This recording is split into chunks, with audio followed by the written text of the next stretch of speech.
second chance, but this is true romance. Help me up, don't shoot me down. My third second chance, but this is true romance. I've been paid for the rain to fall. Wash me down so I reborn. Open heavens, let it pour. You better love me again.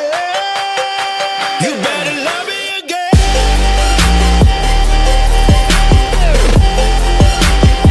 You better love me again.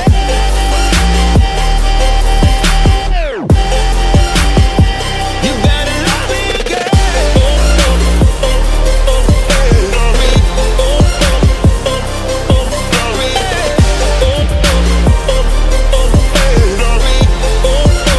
Oh, you better love me again.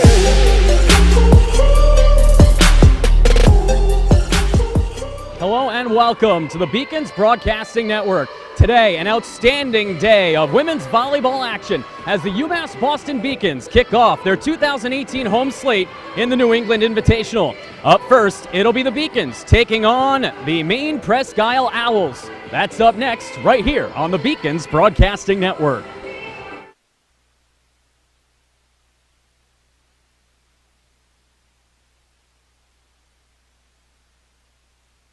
Scholarship upon entering school. I got the presidential scholarship, which was huge for me. I think there's more opportunities for academic scholarships in Division III. I did receive academic scholarships. Just being involved on campus, being a leader, all those things combined kind of get me recognized.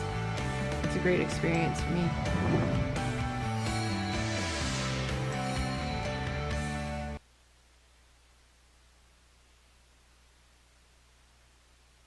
Welcome back to the Beacons Broadcasting Network. Thank you for joining us. I am John Skudras. An excellent matchup today, two matchups I should say, as a doubleheader on the Beacons Broadcasting Network. Later on, the Beacons will be taking on the Bowdoin College Polar Bears, but first, they take on the Maine Presque Isle Owls. It's been a stellar start for UMass Boston as they are off to their first 4-0 beginning of a season since 2010.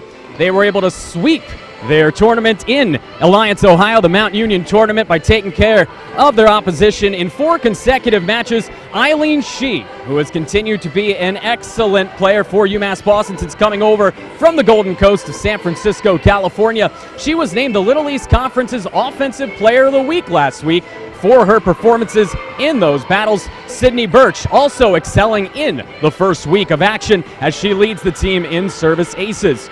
Meanwhile, the Beacons will be taking on the Presque Isle Owls, a team that UMass Boston hasn't faced in quite some time. Presque Isle got their season off on the right foot by sweeping Maine Machias in back-to-back matches. However, last night in their doubleheader for the beginning of the New England Invitational, things weren't quite as kind for Presque Isle as they lost both of their matches to Brandeis and Gordon. Let's take a look at the all-time series matchup between both of these two foes, and as you can see on your screen, it's been quite some time since these two schools battled in volleyball action. In fact, not a single player on the courts today was alive the last time these two teams played. Their all-time series, as you see, 1-1.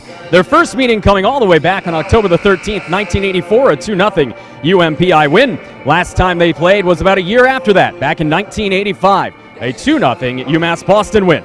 The Beacons, however, have excelled against Maine State schools. Dating back to 2005, the Beacons have won 14 of 15 against Maine State institutions. So the Beacons will hope to continue their excellent play against the state of Maine today as they get set to take on the Maine Presque Isle Owls. Let's take a look now at a season preview and take a look in depth at how UMass Boston's volleyball team is expected to fare here in 2018. That's up next, right here on the Beacons Broadcasting Network. I think that having 4 coaches this year with the 3 new assistants, it's giving us a lot more feedback and they're helping us a lot more during practice. They're able to pull us aside and say something rather than just having 2 coaches last year. This preseason has been more focused on our personal growth with volleyball and our personal reps throughout every practice so that when we come together as a team, everyone's able to do their part of the game and focus on what they're supposed to do while also working as a team. I think the returners that are coming back gearing up for this season have improved a lot from last year, especially Amelia. She's coming in with a lot more confidence and really working with the freshmen that are coming in and who want to learn and who are eager to get on the court. I think Carson has really stepped up. She stepped into being a captain really well, and she stepped up leading the court because now she knows our offense. She knows expectations. She knows everything. So she's taking big steps in learning that and helping the freshmen learn that as well. It's really great to have returners that know our defense and who myself as a hitter and the other front court hitters can trust that they'll get the ball up no matter what, and all I have to worry about is getting off the net and going in. After the 2 scrimmages, we definitely took away that we need to focus more on our defense and our execution of our footwork, our talking on the court. The positives were we used a lot of different lineups every set, and we're all able to click together as a team and work no matter what, who's setting, who's hitting. Like, we were able to come together as a team and work through it. I think this preseason, the freshmen are coming in a lot more competitively than we have in previous years. I think they're coming in willing to learn, and I think they're giving our returners some competition. Having so many seniors coming back this year who have seen all 4 years of play and who have come and given it their all at regionals and LECs are really motivational for these freshmen that are coming in and who have never seen a college-level volleyball court before and pretty much hitting the ground running. I think that the incoming freshman class, they're very competitive and they definitely have the potential, and I think we're just trying to still swing them into the dynamic of the team, but they're doing pretty well. I am really excited to go home. I'm really excited to see my family and to play in front of them because they watch the TriCast every game that we have, every home game, every away game. They're looking for something online to watch, and it's really special to be able to go home and see them live and actually interact with my family. We're focusing right now on doing things our way, doing it the right way, so that when we do finally click and we have that moment, that we can be successful in the future. I think it's more of an expectation than a goal to win LECs because we are pretty consistent with that, but we want to continue this trend upwards and take it past regionals because we want to get to the Elite Eight and help our seniors out. Welcome back to the Beacons Broadcasting Network. I am John Scudris, getting set to bring you the opener of a doubleheader of UMass Boston volleyball action here in the New England Invitational in 2018. It's going to be an excellent day for volleyball as the Beacons kick off their home slate here as they try to defend what was another stellar campaign last year. UMass Boston led this year by familiar faces in Eileen Shee and Sarah Doyle. More on the latter in just a minute. But first, let's take a look at the statistical outlook for both of these squads. As you take a look on the year, obviously not a large sample size to deal with. Both squads playing just 4 matches so far. The Beacons dwarfing the Owls in most statistical categories, as would be expected. The Beacons with almost 13 kills per set to just 4 for UMPI. Meanwhile, look at the hitting percentages. The Beacons is almost at 28%. Meanwhile, the Owls are in a negative hitting percentage, almost negative 5%. Taking a look at assists, the Beacons one of the best teamwork squads in the conference. They showed it last year in their run in the Little East, and they'll try to prove it again here this year. And the Beacons going for the quick kill. 4.29 aces per set compared to just 1.33 for the Owls of Presque Isle. Our team leaders heading into Game 5, or Match 5 for both of these squads. As you take a look on your screen, Eileen Shee, as I mentioned during my intro, leading the Beacons with 64 kills. She was the Little East Offensive Player of the Week last week. Sarah Doyle, who, as you'll see in a moment, is our player to watch. She leads the team in hitting percentage. And Sidnee Berch, 21 aces through just 4 matches. An excellent number as she will look to continue what has been a stellar serving squad for UMass Boston. You think back to the likes of Pepper Baker and Christina Elliott, who is still on the squad, to fantastic servers and service specialists. On the other side for Presque Isle, Miranda Washinawatuk leads the way with 13 kills. She leads the way in hitting percentage at 0%. Meanwhile, Laura Araz leads the way for the Owls in both assists with 21 and aces with 53.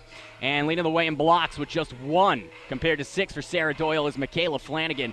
UMPI is going to have to raise the stakes defensively if they're going to have any hope of keeping with UMass Boston today. Our players to watch as we get set for the opening service here from Clark Athletic Center Gymnasium. On your screen now for UMass Boston, Sarah Doyle. What a career it's already been for Sarah, the junior out of Glendale, California, and alum of Bishop Alamany. She has been an outstanding hitter up front for UMass Boston at 6'2". She is the prototypical up front player with 21 kills so far this year and almost a 36% hitting percentage. She has been just what the doctor ordered, especially with the injury early on in the campaign to Rachel Maslach, one of the stellar liberos for the Beacons. She is going to need some time to get back from her ailment, and so when she is out, it is Doyle who leads the way defensively. Meanwhile, as I mentioned, Miranda Washinawatuck for the visiting Owls of Presque Isle. She has been outstanding this year, a native of Shawano, Wisconsin, standing at 6 feet tall and a sophomore outside hitter. 13 kills so far this year, 12 digs, and 1 ace for the de facto statistical leader for UMPI. Let's take a look at starters for UMass Boston here on the Beacons Broadcasting Network. As you see on your screen, Carson Comments is going to be starting for UMass Boston. And one thing to keep an eye on for the Beacons, as I said, no Rachel Maslach in this one, so the Beacons are going to want to continue to play stellar team volleyball, something that they have certainly been accustomed to over the last few years. Ava Campano, Michaela Kianco, who was outstanding in the Lilies Conference tournament last year and helping to lead the Beacons to the championship, as well as Marcel Tiscareno, Eileen Shee, and Sarah Doyle for UMass Boston. Let's take a look at Maine Presque Isle starters on your screen as UMass Boston will counter that lineup to Maine Presque Isle. As you look there, Ashlyn Strobe starting, number 7, number 8, Abigail Parks, Michaela Flanagan, number 9, number 10, Savannah DeVault, number 11, Miranda Washinawatuck, Laura Aros, number 18, and number 6, Maddie Thwett for the visiting Owls of Presque Isle. We are just a couple of minutes away from the start of this match between UMPI and UMass Boston. When we come back, we'll have the keys to the game and the opening service of this, the home opener for UMass Boston Volleyball, right here on the Beacons Broadcasting Network.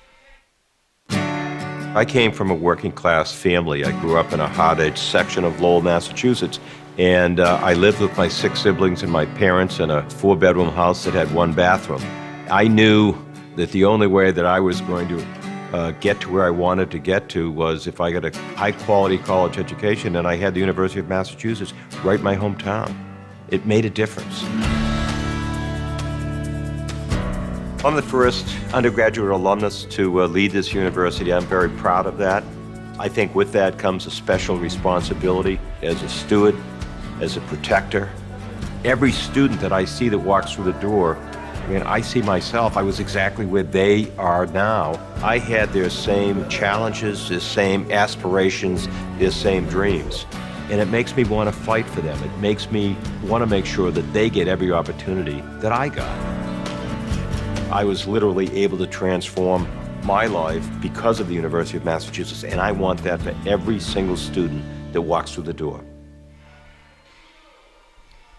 Just about 60 seconds away from the opening service of this one. Welcome back to the Beacons Broadcasting Network. I'm John Scudris. A very exciting day as the Beacons kick off their home slate here in 2018. Let's take a look at the keys to the match now between UMass Boston and UMPI, 2 teams who have not played each other in 23 years. You see there on your screen, the first key to establish the middle. The Beacons, obviously, without Rachel Maslach, need to have both the offensive and defensive sides of volleyball covered in the middle. They've had a great start up front with Doyle. Eileen Shee is going to have to cover a lot of ground. Outside, the Beacons want to jump out to a strong start. As we saw in the Alliance tournament down there in Alliance, Ohio, the Beacons were outstanding. They took care of business early and often in sweeping both of those matches. They hope to do the same here today, especially having to play another match later on at 3 p.m. Eastern Time. And finally, take advantage of the net. The Beacons have the size advantage up front with Doyle and company. They're going to want to use that to their advantage to take care of business against Presque Isle. We are just about set for the national anthem here on the Beacons Broadcasting Network. We will pause for that when we come back. Opening service between UMass Boston and Presque Isle.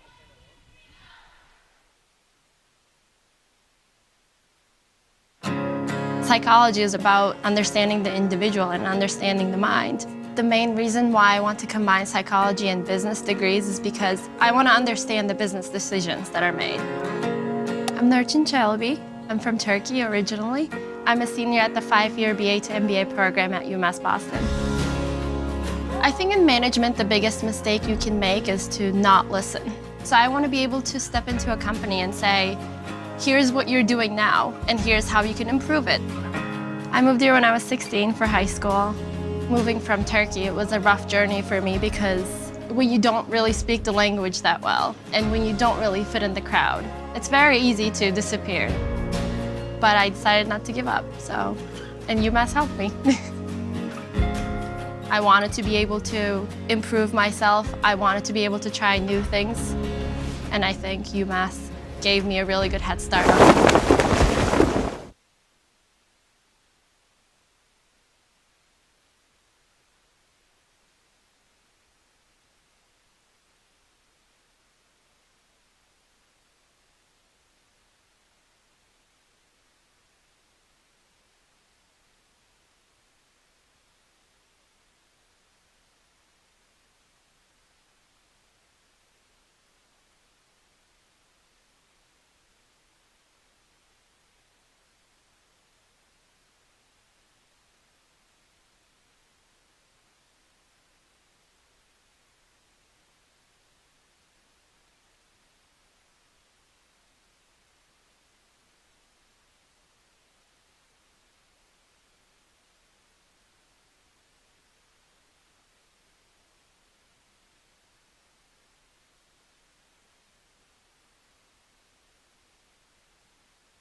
My name is Albie Daly. I'm from Able Park, New York. I'm a forward on the UMass Boston men's hockey team, and my current major is exercise and health sciences. Being a member of the men's hockey team is a tremendous honor just because being able to play collegiate sport while pursuing my dreams of becoming a physical therapist and studying what I'd like to in school means a lot. My favorite memory as a member of the men's hockey team would probably be a big goal that I scored last year, the NCAA quarterfinals. ECAC quarterfinals against University of New England. What a turn in momentum! Just because it was a big boost for both myself and our team moving forward. Perfect shot right there over the shoulder of the goaltender Trost. Frozen Fenway was just our outdoor game at Fenway Park, and it was a tremendous experience. I think both for me and the guys on the team and the program as a whole. But we got to see the Red Sox locker room, which was an awesome experience, and just being at Fenway Park when you go to school in Boston is second to none, really, and that's what you look for, when you're trying to experience collegiate athletics, and it's a really cool thing to be a part of. Being a student athlete at UMass Boston is a tremendous honor just because it gives you the chance to really focus on your studies in a great academic environment while pursuing what you want athletically, so it's a pretty powerful thing.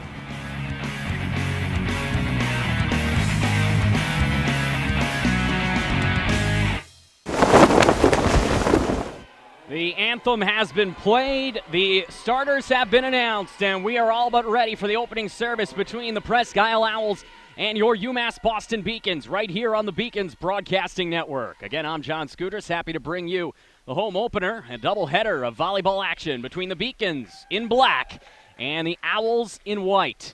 UMass Boston coming out here with a starting lineup of Amelia Shepieska, Carson Commons, Eva Campano, Eileen Shee, Michaela Kianco, Sarah Doyle, and Marcel Tiscareno, as UMass Boston will look to continue what has been a stellar start to the 2018 campaign. A 4-0 beginning for UMass as the Beacons will try to kick off their home slate strong. Kianco in the light blue. shirt for UMass Boston, number 14, player to watch. Even though she's not our official player to watch, she had an outstanding junior season, looking to kick off her senior season. Much of the same, Eileen Shee. I can't believe she's already a junior out of San Francisco, California. It just seems like yesterday she was the freshman phenom for the Beacons. As we are underway with the opening service from Carson Comets as it's dug out, and the Owls will begin the volley. That pound over the net and out of play by Ashlyn Strobe, and so UMass Boston getting out to the early advantage. It's 1-0 Beacons here in set number 1. For those unfamiliar, unlike the last time these two teams played, when they played up to 2 sets back in the 80s, we play up to 3 here in D3 volleyball, as that one goes right into the net off the forearm of Strobe, and it's now 2-0 UMass Boston. Beacons with their third consecutive service, Comets doing the honors. Overhand service from Carson. Dug out, kept alive, up to the front for the hitter to lob it over. That was Washinawatuck, the team leader in kills. Meanwhile, a pounding drive there from Shepieska, standing tall at 6 feet out of St. Paul, Minnesota. And a good block up front as UMass Boston continues its early advantage. That's a beautiful play from Tiscareño, the freshman from El Paso, Texas. So Comets continuing the Beacons run early. It's 3-0 UMass Boston. Carson overhand volley or in service, and that one's out of bounds. So the first break there, as there's an error for Comets and the Beacons, as the visiting Maine Presque Isle Owls are on the board. First service for Maine will be coming from Strobe, a sophomore from Bakersfield, California, a long way from home up in Presque Isle, Maine, as her first service is an error as well. She shakes her head in disbelief, and the Beacons get possession back with a 4-1 advantage, as doing the honors now will be Shepieska, a transfer from South Dakota State University out of the D1 level. So the Beacons do have a talented player in Shepieska, sophomore, as she gets the ace there. It's now 5-1. Overhand service, dug out. Far side, good play by Washinawatuck. Lobbed over now by Weston, and that one is out off of Presque Isle, and so the Beacons lead it now by 5. Beacons are commanded today by Kate Carlson, a 2010 graduate. And that one dug out by the libero. That is Thweet. And a solid bounce back here for the Owls, as getting it up and over the netting and just out in front of Doyle and company was Laura Araz, number 18 in white, as Washinawatuck will be in the service area to deliver. Here's Eileen Shee, unable to get it over the net, and a rare misplay by Eileen Shee, who has been so outstanding in her 4-year career, and it's continued into her senior year, but unable to get that one over the net, and it's 6-3. Washinawatuck, and now Eileen Shee can't control it. Kianko with a beautiful play. This has got to get over. Good effort by Campano, and the Beacons continue this volley as there's a spike attempt out of play by Star Hosky, as Hosky's unable to keep it in. It's 7-3 UMass Boston. Kianko now moves into the service area as the Beacons star senior will serve for the first time today.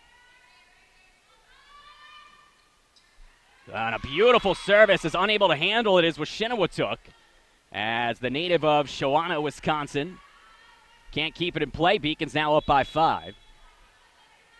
2 errors so far for Strobe, leading the way for the Presque Isle Owls, is digging that one out and setting it up now. Here's Hosky, gets it over the net, dug out. Kianko sets up Shee, looking for the kill, and a good dig made there by Thweet. But the Beacons do answer back as they deliver, and UMass Boston takes a 9-3 advantage. And we will get our first timeout of the match, as the timeout is called by the visiting Owls of Presque Isle. Well, the Beacons coming into this one, as I mentioned, 4-0 overall. They dominated the Mount Union tournament in Alliance, Ohio, shutting out Thiel College and the College of Worcester 3-0. They then beat Grove City and Denison 3-1. The Beacons looking to continue that success. Eileen Shee was named the LEC Offensive Player of the Week, leading the team with over 60 kills. Amelia Shepieska then came in second on the team behind Shee with 55 kills. An astronomical amount of kills just 4 matches into the season, as the Beacons are battling here early on against the Owls of Presque Isle. UMass Boston later on today will take on the Bowdoin College Polar Bears. That one gets scheduled to get underway at 3 p.m. We will have that right here on the Beacons Broadcasting Network. I will bring you the play-by-play.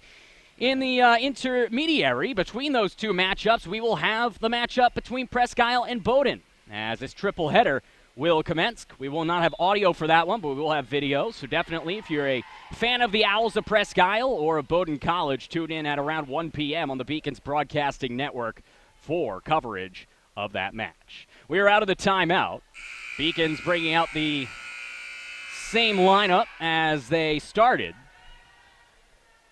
I've not yet mentioned Sarah Doyle's name too much outside of the player to watch. She is the towering figure in the middle, standing tall at 6'2". She and Casey Shea, both 6 feet 2 inches tall to lead the team. Kianko digs that one out, and a beautiful move to set up Sarah Doyle. And just as I say it, Sarah gets the job done. That was Sepieska setting her up.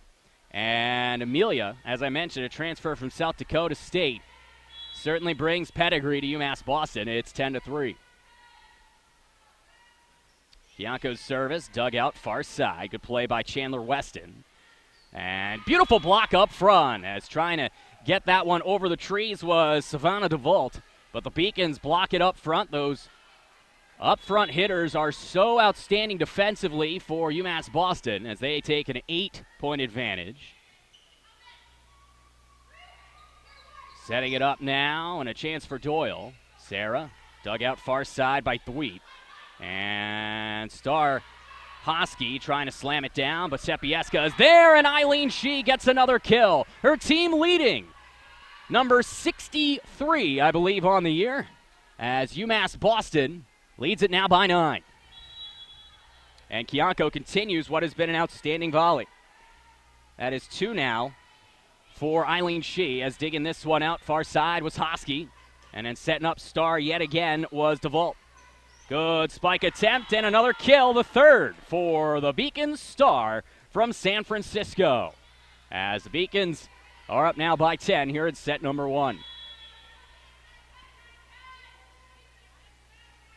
As Michaela Kianko will continue to serve, as she's continued to serve excellent here in 2018. Digging that one out, setting it up for a spike attempt and drilling it home is Marcel Tiscareno, as UMass Boston has continued this run. They have now reeled off what has been about 5 consecutive points here in set 1. They're up 14-3.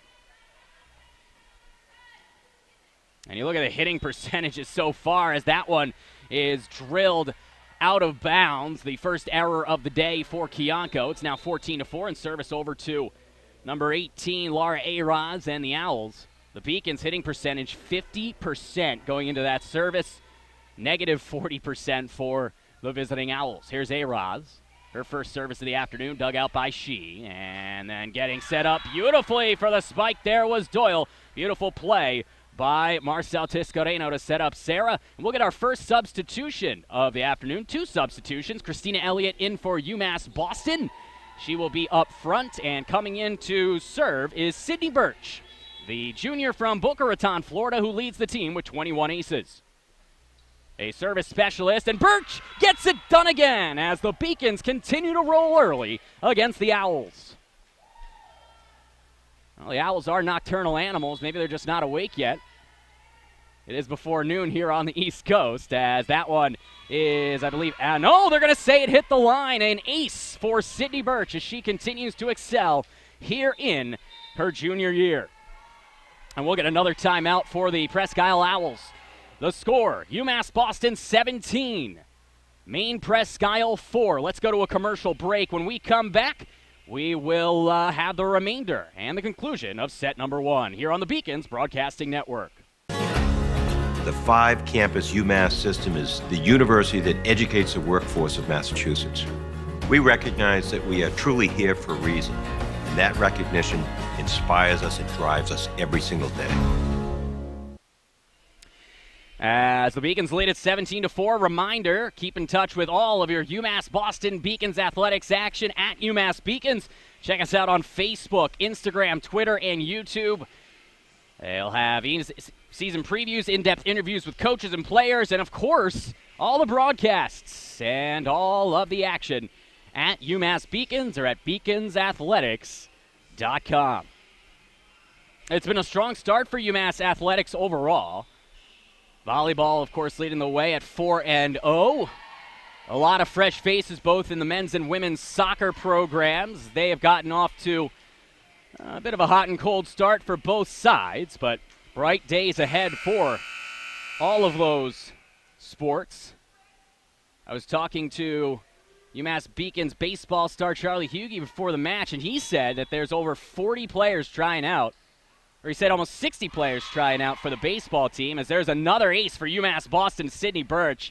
And what a pickup she has been as Berch delivers again. It's 18-4. Over 60 players trying out for the UMass baseball team. And that's a baseball team, folks, that went to the NCAA tournament last year. As that one is delivered, dug out there, down low, and a good play by Strobe.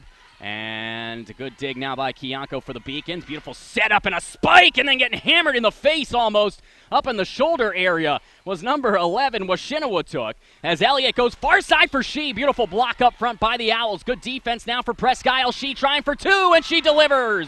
If at first you don't succeed, try again. As Washinawatuk was unable to dig that one out, and the Beacons now lead it 19-4. As Eileen She, perseverance pays off. After a beautiful block up front, I believe, by Weston, the Beacons come back with a star from San Francisco getting another kill. Here's UMass Boston on defense now. Michaela Kiyanko finds Elliott setting things up and having to get that one over. Nice hesitation there by the Beacons, and it gets them a point. As a beautiful play by Shepieska, as Amelia continues to play stellar right next to Sarah Doyle. She's now in the back in front of Berch, who will continue to serve for the Beacons. It's 20-4 UMass Boston, and another ace now for Sidnee Berch, who is making a living out of that service area here in 2018. It's 21-4. As that one is dug out off the service, and boy, oh boy, the Owls continue to struggle. It's the third ace now for Sidnee Berch, as unable to get that one over the net or to any of her teammates was Thweet. 22-4. They played at 25 per set. Dug out by Thweet. A-Roz setting things up, and Star Hosky is able to get it down off of the fingers of Sarah Doyle. And UMass Boston turns it back over. In the service area, it's Savannah DeVault. And we'll have a substitution coming on in, back in is Strobe, as she will come in for Thweet. DeVault's service, dug out by Kiyanko. Elliott setting up Shepieska. Right back over to Berch. Berch finds Elliott, who finds Doyle. And just off the fingertips of Sarah Doyle in front of Eileen She. And she's able to get the job done. And the Beacons leading it 23-5.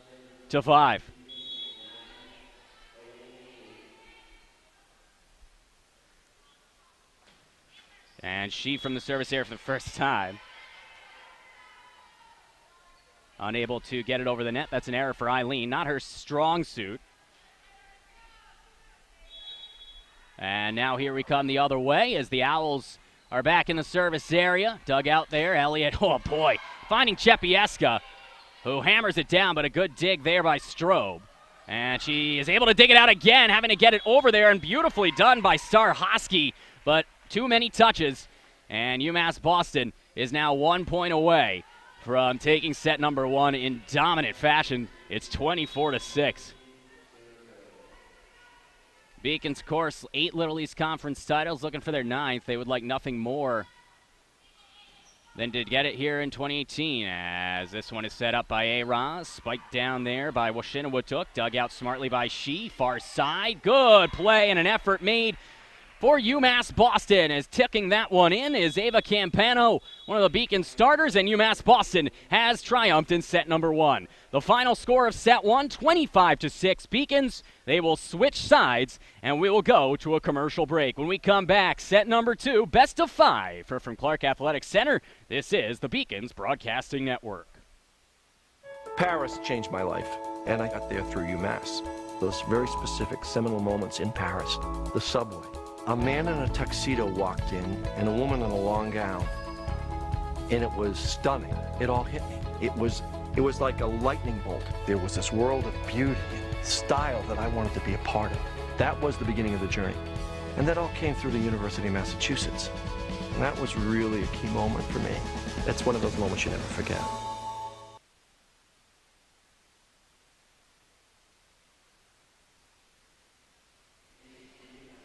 We are through one set here on the Beacons Broadcasting Network. Beacons leading it 1-0 with a 25-6 dominant triumph in set number one. Let's take a look at the highlights of the first set as the Beacons continuing what has been a strong start here in 2018. And it's been defense early on. Look at the block up front, getting the Beacons their first and second points of the afternoon. And then Michaela Chianco ace. She's known for her defensive prowess, but she gets the job done offensively as well. Eileen Shee leading the team with over 60 kills this year. Here's another early on as after the first one is denied, she hammers it down right to the right of Washinawatuck to give the Beacons the lead at 10-6. They continue to dominate. Another kill here for UMass Boston as rising up atop the trees and hammering between two owls to get the kill there was Chepieska. And then the Beacons continuing that killing sport as the Beacons getting the job up to 20-4 and finally a kill by Berch. One of three in the first set as Sidney continues to dominate from the service area. Thank you so much to our helpers up here in the Beacons broadcasting booth. My assistants, if you will, as we have Charlie Hughie on the camera doing a solid job over in the director's chair. Who else but Gigi Braga, who has continued to excel here on the Beacons Broadcasting Network, not only behind the mic, but also on it, as we saw from the men's soccer match last week. And, of course, Kelly Danahy, who is not only one of the best young softball players in the D3 level, but she's also one of the best young instant replay girls at the BBN as she continues to excel there as well. Thank you guys for helping out today. It's going to be a long day, but it's going to be a fun one as we take a look now around Beaconville. You take a look there. Women's soccer is taking on Western New England at 1 p.m. as part of the Husan University tournament, and men's soccer is at SUNY Oneonta at 4 p.m. as part of the SUNY Oneonta Invitational. So the soccer team's getting set. We know Gigi Braga will have her eye on that women's soccer battle later on this afternoon.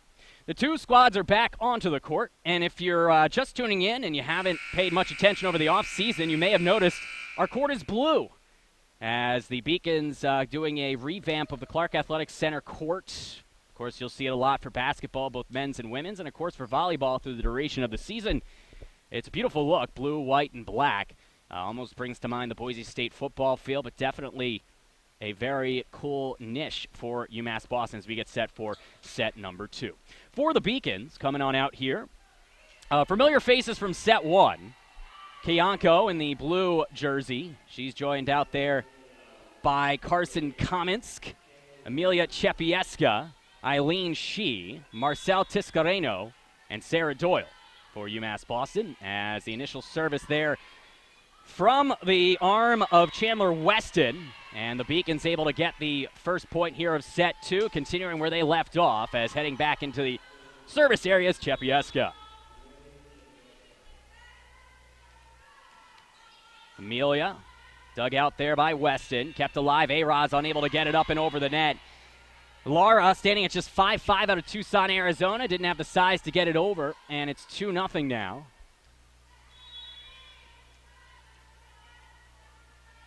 Chepieska's second service is set two, dug out far side by Husky.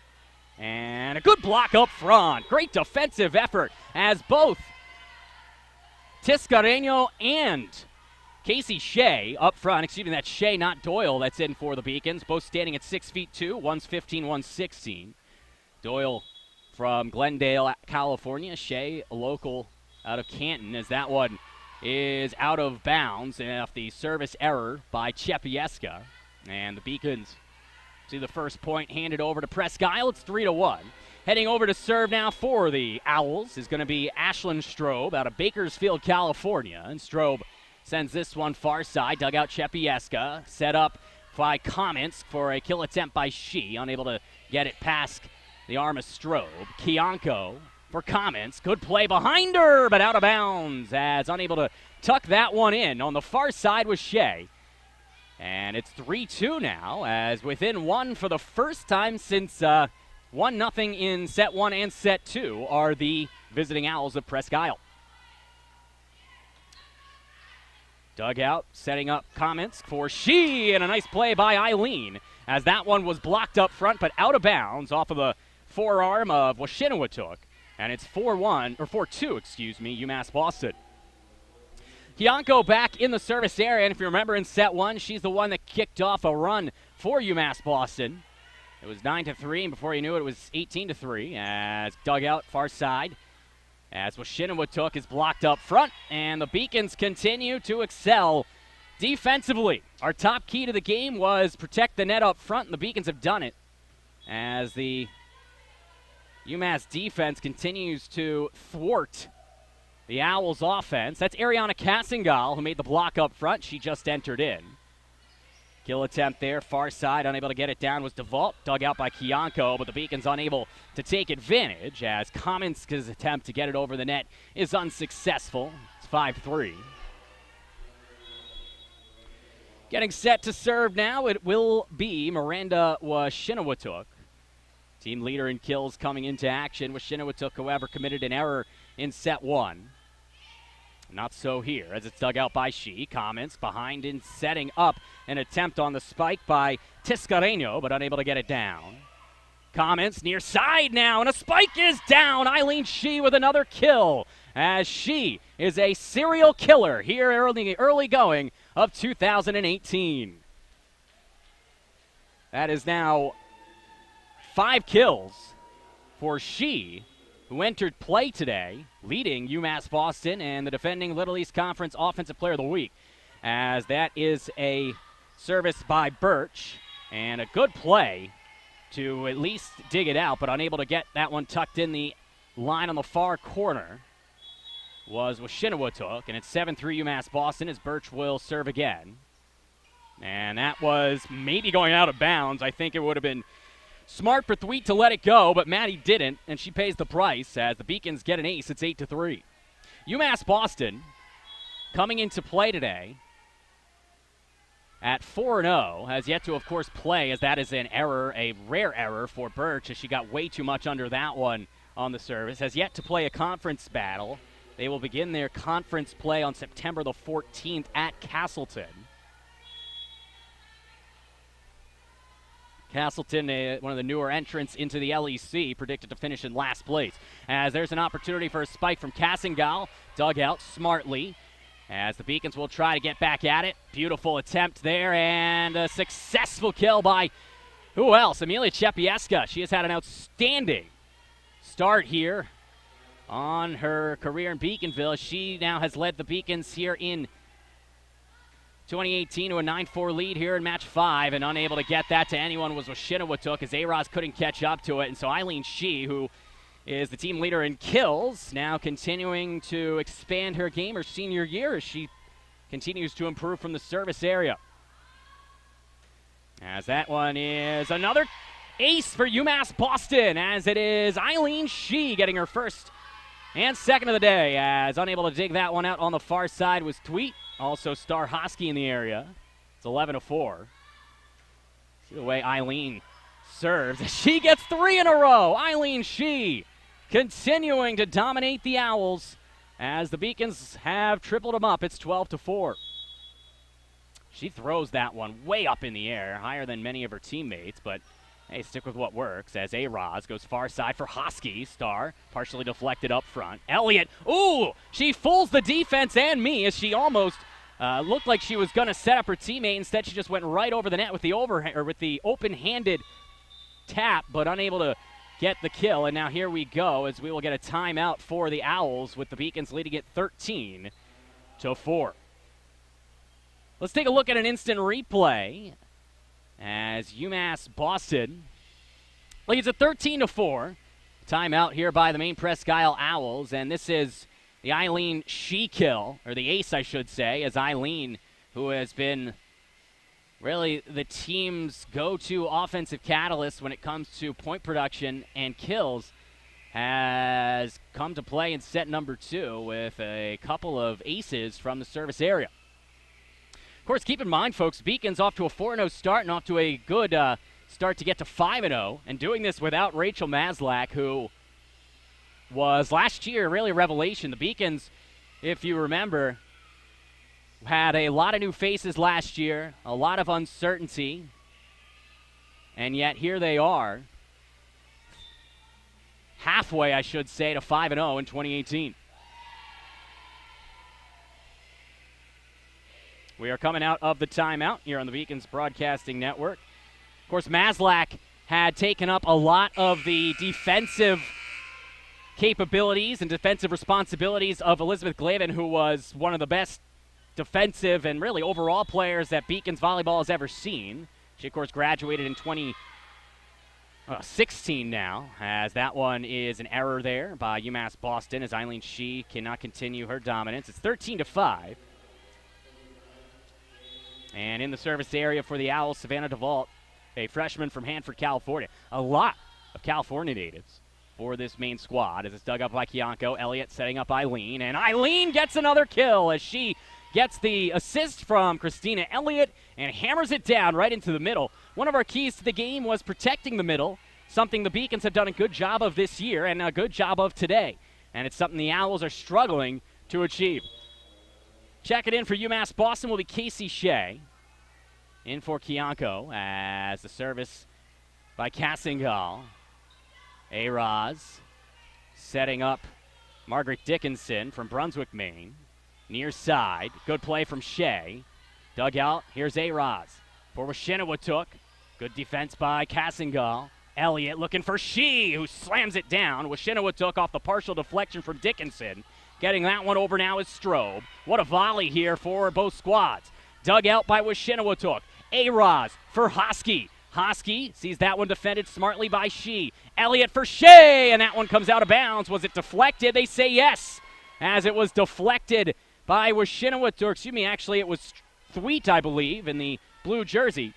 And the Beacons now lead by 10 as Cassingal heads into the service area. Ariana from Melbourne, Florida, a junior, standing at 6 feet tall. And that one is an ace for Cassingal, as unable to handle it up front was Dickinson.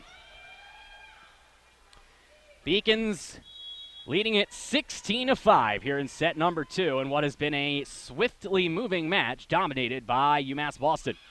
Dug out off the Cassingal service.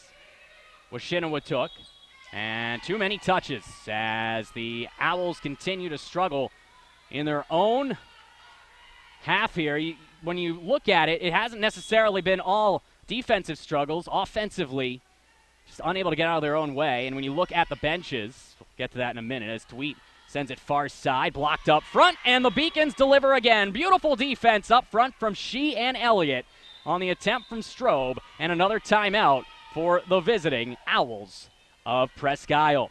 When you take a look at these two teams, just at the benches on your screen right now, the Beacons in black on your right, they have almost an entire squad on their bench, if not more. Certainly more in the backup lineup on their bench. But when you look on the other side at the Maine Presque Isle Owls, only 4 or 5 athletes on the sideline for Maine Presque Isle. And so obviously fatigue can become a factor, but also just the fact that the depth isn't there, so they don't have the opportunities to replace players who become fatigued. We're going to go to a commercial break. When we come back, the exciting conclusion of set number 2 as the Beacons take on the Owls on the BBN.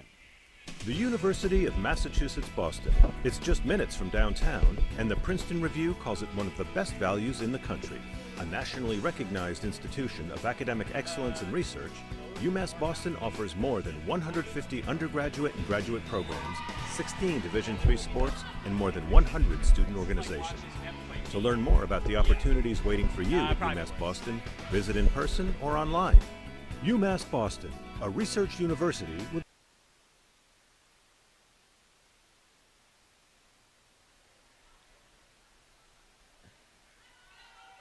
UMass Boston getting set to serve as Cassingal back in.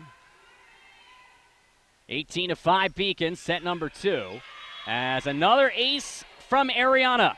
As Cassingal coming off the bench. And as I mentioned before the commercial break, that's a key factor in this, the depth. Beacons have extreme depth compared to the visiting Owls. That one is dug out far side by Washinawatuck. A-Roz setting up Hosky, and dug out by Shee. Good defensive effort from Eileen. A-Roz for Hosky, but she defers for Strobe. Beacons and the Owls, good back and forth here. Thweet, dugout, and now an opportunity for Eileen as she sees another good defensive effort by Thweet. Washinawatuk up and over. She for Elliott, and Chepieska ends it as she extends the Beacons' lead tonight to 20-5. It's a 15-point advantage and a substitution for UMass Boston as Shea will take a seat. And she'll be replaced out there by Ava Campano, a freshman from Reading, Connecticut. Of course, as mentioned, Kate Carlson leading the way for the Beacons on the sideline as she has done an excellent job so far. Good dig there on a play made by Sidnee Berch, but the Beacons unable to get it over as Berch was unable to get it over towards Campano, who recently entered in. And so service coming to the Owls. Star Hosky. Elliott dug out, but unable to get it for Hosky was Strobe, and the Beacons lead it by 15. We'll see another substitution coming on in is Marcel Tiscareno, as well as Carson Kamensk. This is most of the Beacons starting lineup here. Kamensk to serve. She began the match with service for UMass Boston, and an error there for Carson. It's 21-7, and a substitution now for the visiting Owls, as coming on in is Weston, taking a seat Dickinson. Just 3 players on the bench for the visiting Owls today. And a beautiful decision by Eileen Shee. That was a very close call, just to the outside of the end line, and an error there for Weston. Beacons now 3 away from taking a 2-0 lead.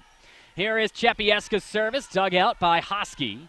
A-Roz, far side Washinawatuk. Good attempt up front, but Washinawatuk got a little bit too much on that one, and she gets it in front of Ava Campano. And it's 22-8, service coming to the left of your screen. Service there by Strobe, dug out by Chepieska. Eileen Shee, dug out by Strobe. However, both Strobe and Hosky went down to dig that out, and neither was able to get the deflection. And it's 23-8 with service coming to Kiyanko and the Beacons. Substitution for UMass Boston as Kasengal is back in, replacing the recently entered Campano. Here is Kiyanko's first service here. Dug out and setting up Washinawatuk was A-Roz, but Miranda unable to keep it in bounds, and set point here for UMass Boston as they lead it 24-8. They won set 1 25-5. They're up 24-8 in set number 2, as this has been a one-sided affair from UMass Boston. Far side trying to get this one going is DeVault. Good dig by Hosky. A-Roz for Washinawatuk trying to keep it alive. She cannot, and UMass Boston has taken a 2-0 lead over the Maine Presque Isle Owls. The final here in set number 2. The Beacons 25, UMPI 8. We will head to set number 3 in just a moment, as well as get you highlights of set number 2. But first, let's go to a commercial break here on the Beacons Broadcasting Network. We graduate 17,000 students every year, and the vast majority of them stay in Massachusetts. We have over 280,000 graduates in Massachusetts today. We graduate people in critical fields, engineering, STEM fields. We graduate people with research experience where they can start their own companies. It is amazing to see what UMass graduates accomplish once they leave the university. I remember vividly my own graduation from UMass. It was a beautiful day. It was perfect weather. I remember the pride that my mother and father felt. I could see it in their eyes. Here it is, 30 years later, I get an opportunity to preside over UMass commencement. It is so moving and inspiring for me to think this is what it's for. Here we are, we have these graduates that we're going to unleash on the world, ready to take on the world, happy about the accomplishment, but also hopeful about the future. It's hard not to get emotional at a UMass graduation. You see that UMass is here for the Commonwealth, here for a reason. UMass Boston dominating through 2 sets. They lead it 2-0, winning set number 2, 25-8, after winning set number 1, 25-6. Let's take a look at highlights of the second set. The Beacons dominating yet again against the Presque Isle Owls. Early on, it was the Beacons' defense that got the job done. You take a look. Presque Isle trying to set the tone early, down 2-0 already. And look at the trees rising up. I believe that is the duo of Chepieska and Doyle. Meanwhile, Elliott setting up Eileen Shee for one of her many kills this year. Strobe unable to dig it out. The Beacons then seeing Eileen Shee dominate from the service area, as she not only can kill with the best of them, but serve as well, as she delivers an ace there. And with the Beacons already on top heavily, 17-5, the defense did not let down. An opportunity there for Hosky, denied up front. Elliott is in the area, as was Chepieska, as UMass Boston dominating through 2 sets of play. The score overall, 2-0. The cumulative score right now, 50-14 through 2 sets of play. Offensively for UMass Boston, Eileen Shee, no surprise, the defending LEC Offensive Player of the Week, leads the way with 8 kills. Meanwhile, second is Amelia Chepieska with 4, and Sarah Doyle with 3. For the visiting Owls of Presque Isle, only 4 kills so far, as Star Hosky has 2, as does Miranda Washinawatuk. The Beacons led in aces by Sidnee Berch, as she has delivered 6 so far today. Second is Eileen Shee, who has been overall just totally dominant here against Presque Isle. The Beacons, as I mentioned in the pregame, 14-1 against state schools from the state of Maine since 2005. Well on their way to 15-1 as we get set for set number 3. Beacons looking to sweep again. It would be their 3rd sweep in 5 matches through the first 5 of this 2018 season. They switch sides for set 3. Beacons left side of your screen, right in front of you on your screen, in fact, for UMass Boston is Carson Kamensk, as she will begin the set with the service. Dug out by Washinawatuk. A-Roz setting up Hosky, blocked up front. Good defense as getting in front the duo of Shea and Tiscareno, as Tiscareno is able to get her hands on it. It's 1-0.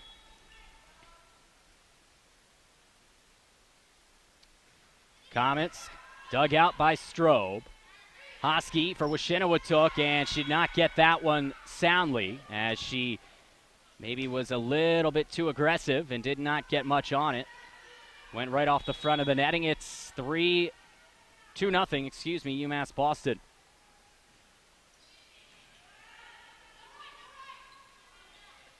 And a block up front by Chepieska, but the Beacons unable to take advantage, as sending that one out of bounds on the far side was Tiscareno. And the first point of the 3rd set for the visiting Owls of UMPI.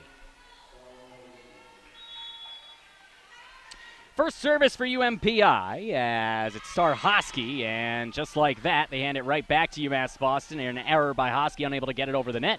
It's 3-1, and Chepieska ready to rock. Amelia, solid service, dug out. A-Roz setting it up for DeVault, dug out by Chepieska. Far side, Eileen Shee, good dig by Strobe. A-Roz for Washinawatuk, blocked up front, and the Beacons defense with the height up front, led this time by Casey Shea, as she and Sarah Doyle are so dynamic, both at 6'2". You can take Doyle off the court, give her some rest, and still have that imposing defensive figure up front. It's 4-1 UMass Boston. A-Roz, rather than setting it up, just puts it right over, dug out by Kamensk. Michaela Kianko setting up Shea. She gets it over, dug out, set back to the Beacons side as Kamensk for an opportunity dug out on a good play from the initial opportunity from Tiscareno by Washinawatuk. Kianko for Kamensk. Eileen Shee looking for the kill, dug out in the back of the zone by Hosky, and then this one sent way out of play by Washinawatuk as the Beacons lead it 5-1. Miranda clearly has the most height on her squad. Listed at 6 feet tall. Margaret Dickinson second at 5'11", so the Beacons with the height advantage significantly. And there's a beautiful play from the service area by Chepieska, as unable to dig it out was number 6, Maddie Thweet. Thweet has been stellar defensively as she is now maybe beginning to wear down a little bit. Unable to get it again. It's Czepieska and UMass Boston continuing to dominate. You look at the hitting percentages so far, 38.6% for UMass Boston, negative 27.5% for the Owls, which lends itself to suggest the Beacons are dominating as they are. Here's what Shinaway. The defense up front strong again. They cannot get it over. The combination of Tescareno and Shea as the Beacons getting the advantage there. Too many touches. And the Beacons have extended their lead to 8-1. Leading overall now 58-15. Service from Czepieska as A-Roz sets up Hosky, blocked in front. Good play, Tescareno. Here's Shinaway. Another block for the Beacons, but unable to help out as she comes diving towards the referee's stand on the near side of the net was Kamensk. And there is a bit of a wet spot there. And so Kamensk wiping that one down. It's 8-2, and service goes back over to the Owls. It'll be Savannah Duvall. These Owls, as I mentioned, coming from all over the United States. They have but 4 Maine natives, according to their roster, on their squad. They have Maddie Tweed, who's from Middleton, Idaho. As that one, a miscommunication between she and Kianko for the first time today, and that's an ace for Duvall. Also a couple of California natives in DeVault from Hanford, California. Ashlyn Strobe from Bakersfield. Colorado native and Chandler Weston as that service dug out by Michaela Kianko. Kamensk sets up Czepieska, dug out by DeVault. A-Roz near side, but Shinaway continues to just put a little bit too much on it. Maybe she's a little hyped up here, trying to lead her team back in this one. It's now 9-3 and a substitution as DeVault will take a seat. She's replaced by Margaret Dickinson, who, as I mentioned, the second tallest player on the roster at 5'11", a sophomore from Brunswick, Maine. Here's Kianko's service, dug out by Hosky, but again, miscommunication, as this time it's the Owls who fall victim, as Hosky and Strobe both went after that one, and no one was there to clean up the mess, as Kianko will head back into the service area with the Beacons leading by 7. For UMass Boston, still led kills by Eileen Shee. She's got almost a 44% hitting percentage as Dickinson gets it over, dug out by Kianko. And good play as the Beacons see Kianko and Kamensk setting up Tescareno. And the Beacons extending their lead to 11-3. Kianko has been a catalyst in the service area for a couple of runs in this match. In set number 1, she did the job for the Beacons, and now in set 3, she keeps the Beacons rolling. A-Roz for Hosky, but again, Star unable to keep it in bounds, and UMass extends the lead to 9, and we will get another timeout by UMPI. So the Presque Isle Owls continuing to struggle here in set number 3.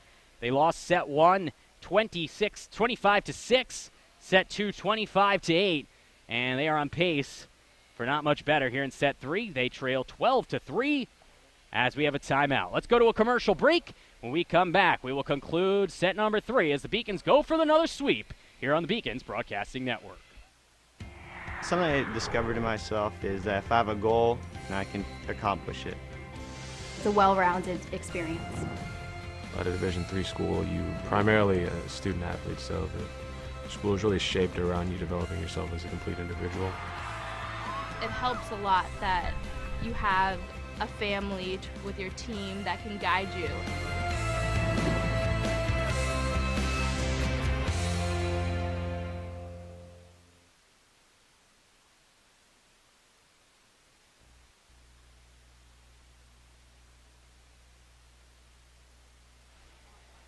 So UMass Boston coming out here, getting set to hopefully wrap up a sweep. They lead at 12-3. Kianko continuing from the service area. Beacons maintaining the same lineup except Kassengal comes in. Kassengal joined by Kamensk, Czepieska, Kianko. And who else? Tiscareno, who gets the job done defensively there. Eileen Shee also out there for UMass Boston. Beacons lead it by 10, 13-3, and Kianko continuing to dominate up front. for the Beacons from the service area. And she sends that one over, dug out by Husky. Here's A-Roz for Washinawatuck. Beacons now sending it back over. Tescareno, A-Roz, near side. Instead, it's going to be Dickinson. Great dig attempt, and then getting down was Commons. Eileen Shee defended smartly by Husky. A-Roz up front, and the Beacons rise to the occasion and get the point.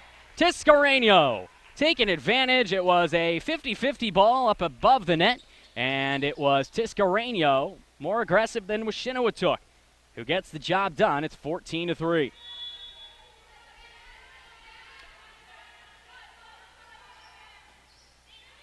And another beautiful serve by Kianko as she drills that one between both Husky and DeVault.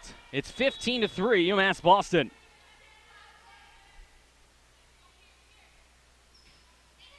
Another service from Kianko, dug out Husky, and again, miscommunication by the visiting Owls, as it was DeVault and A-Roz and Dickinson who are all looking at each other after the ball fell to the blue court. Here's A-Roz setting up near side with Washinawatuck, and finally Miranda Washinawatuck rises and delivers for the Owls. And it's now 16-4, and a substitution coming on in, Ashlyn Strobe, as she will replace DeVault. Dickinson still out there as A-Roz serving. Kianko defers for comments. Eileen drills it down, dug out Husky. From A-Roz to Washinawatuck, but again, Miranda just barely unable to keep it in. And we'll get a couple of subs for UMass Boston. Taking a seat, Tescareno. And replacing her will be Elliott. Also sitting down, Kamensk. And coming on in now for the first time today is Jill Francis, a new face from Colorado Springs, Colorado. 17-4 Beacons, as that was Francis delivering her first service at home for a Beacons young freshman, as there's Eileen Shee punishing the ball and punishing Maddie Thweet as she was unable to dig it out. It's 18-4. Beacons looking to complete the sweep as Francis serves it. Husky for A-Roz. And now on the far side of the court for the first time in this match is Washinawatuck, and it doesn't pay off as the Beacons now lead it 19-4. As that was Chepieska doing the honors.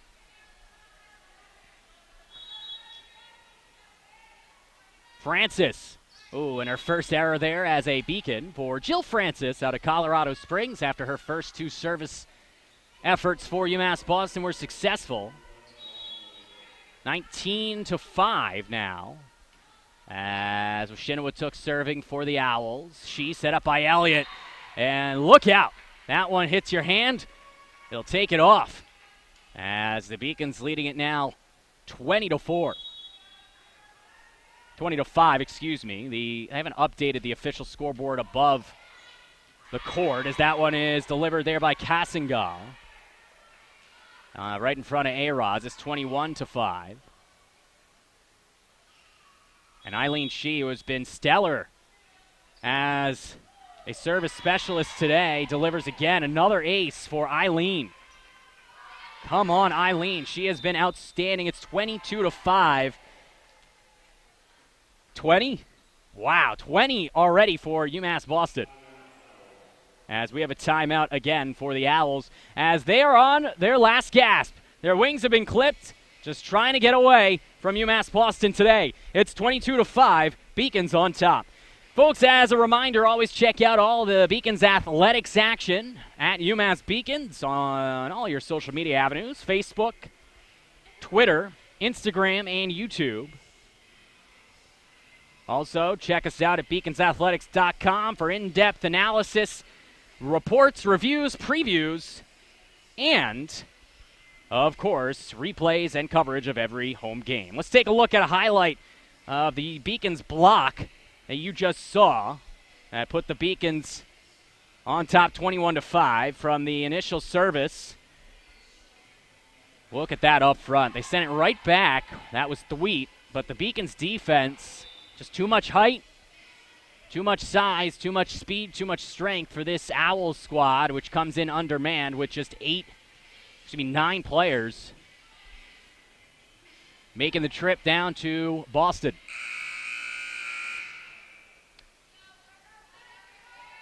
It's 22-5, the official score.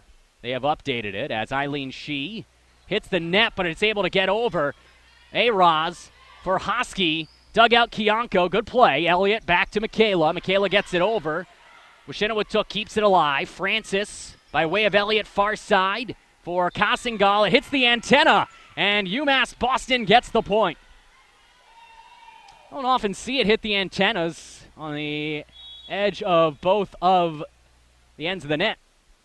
But it occurred there as Eileen Shee continues her stellar play for UMass Boston today. Far side, Shepieska dug out well by Wishinawatook.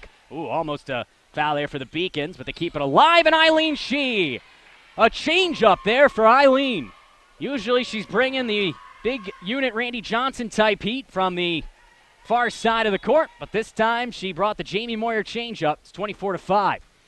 The Beacons trying to finish this one up, but unable to do so as Eileen just misses out of bounds. It's 24-6. Beacons winning set 1 25-6, set 2 25-8. Substitution as Thweet will take a seat for DeVault as the Beacons have match point.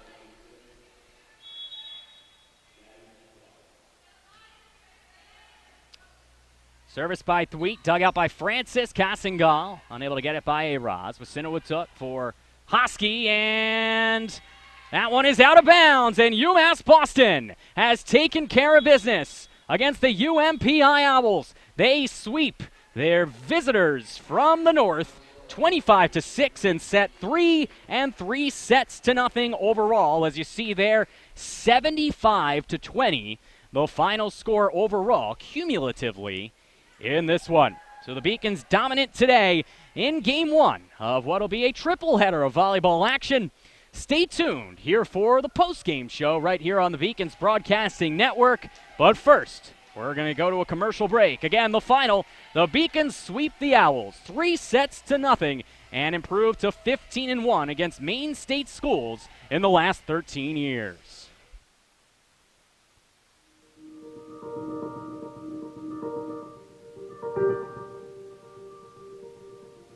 I came here from the University of Michigan to develop and direct the Center for Personalized Cancer Therapy. What is, I think, really great about the CPCT is that it's actually a joint venture between UMass Boston and the Dana-Farber Harvard Cancer Center. We're able to bring researchers from Dana-Farber with expertise in cancer care, cancer research, and experts from UMass Boston in various aspects of science and sociology, and to really build bridges and partnerships designed to do wonderful, innovative research. Because of the facilities that we were able to put together through the Center for Personalized Cancer Therapy, we're able to attract very high-level junior investigators from the Dana-Farber Harvard Cancer Center. Most recently, Dr. Shalja Pathania. I work on BRCA1 and BRCA2 genes. The women have mutations in these genes.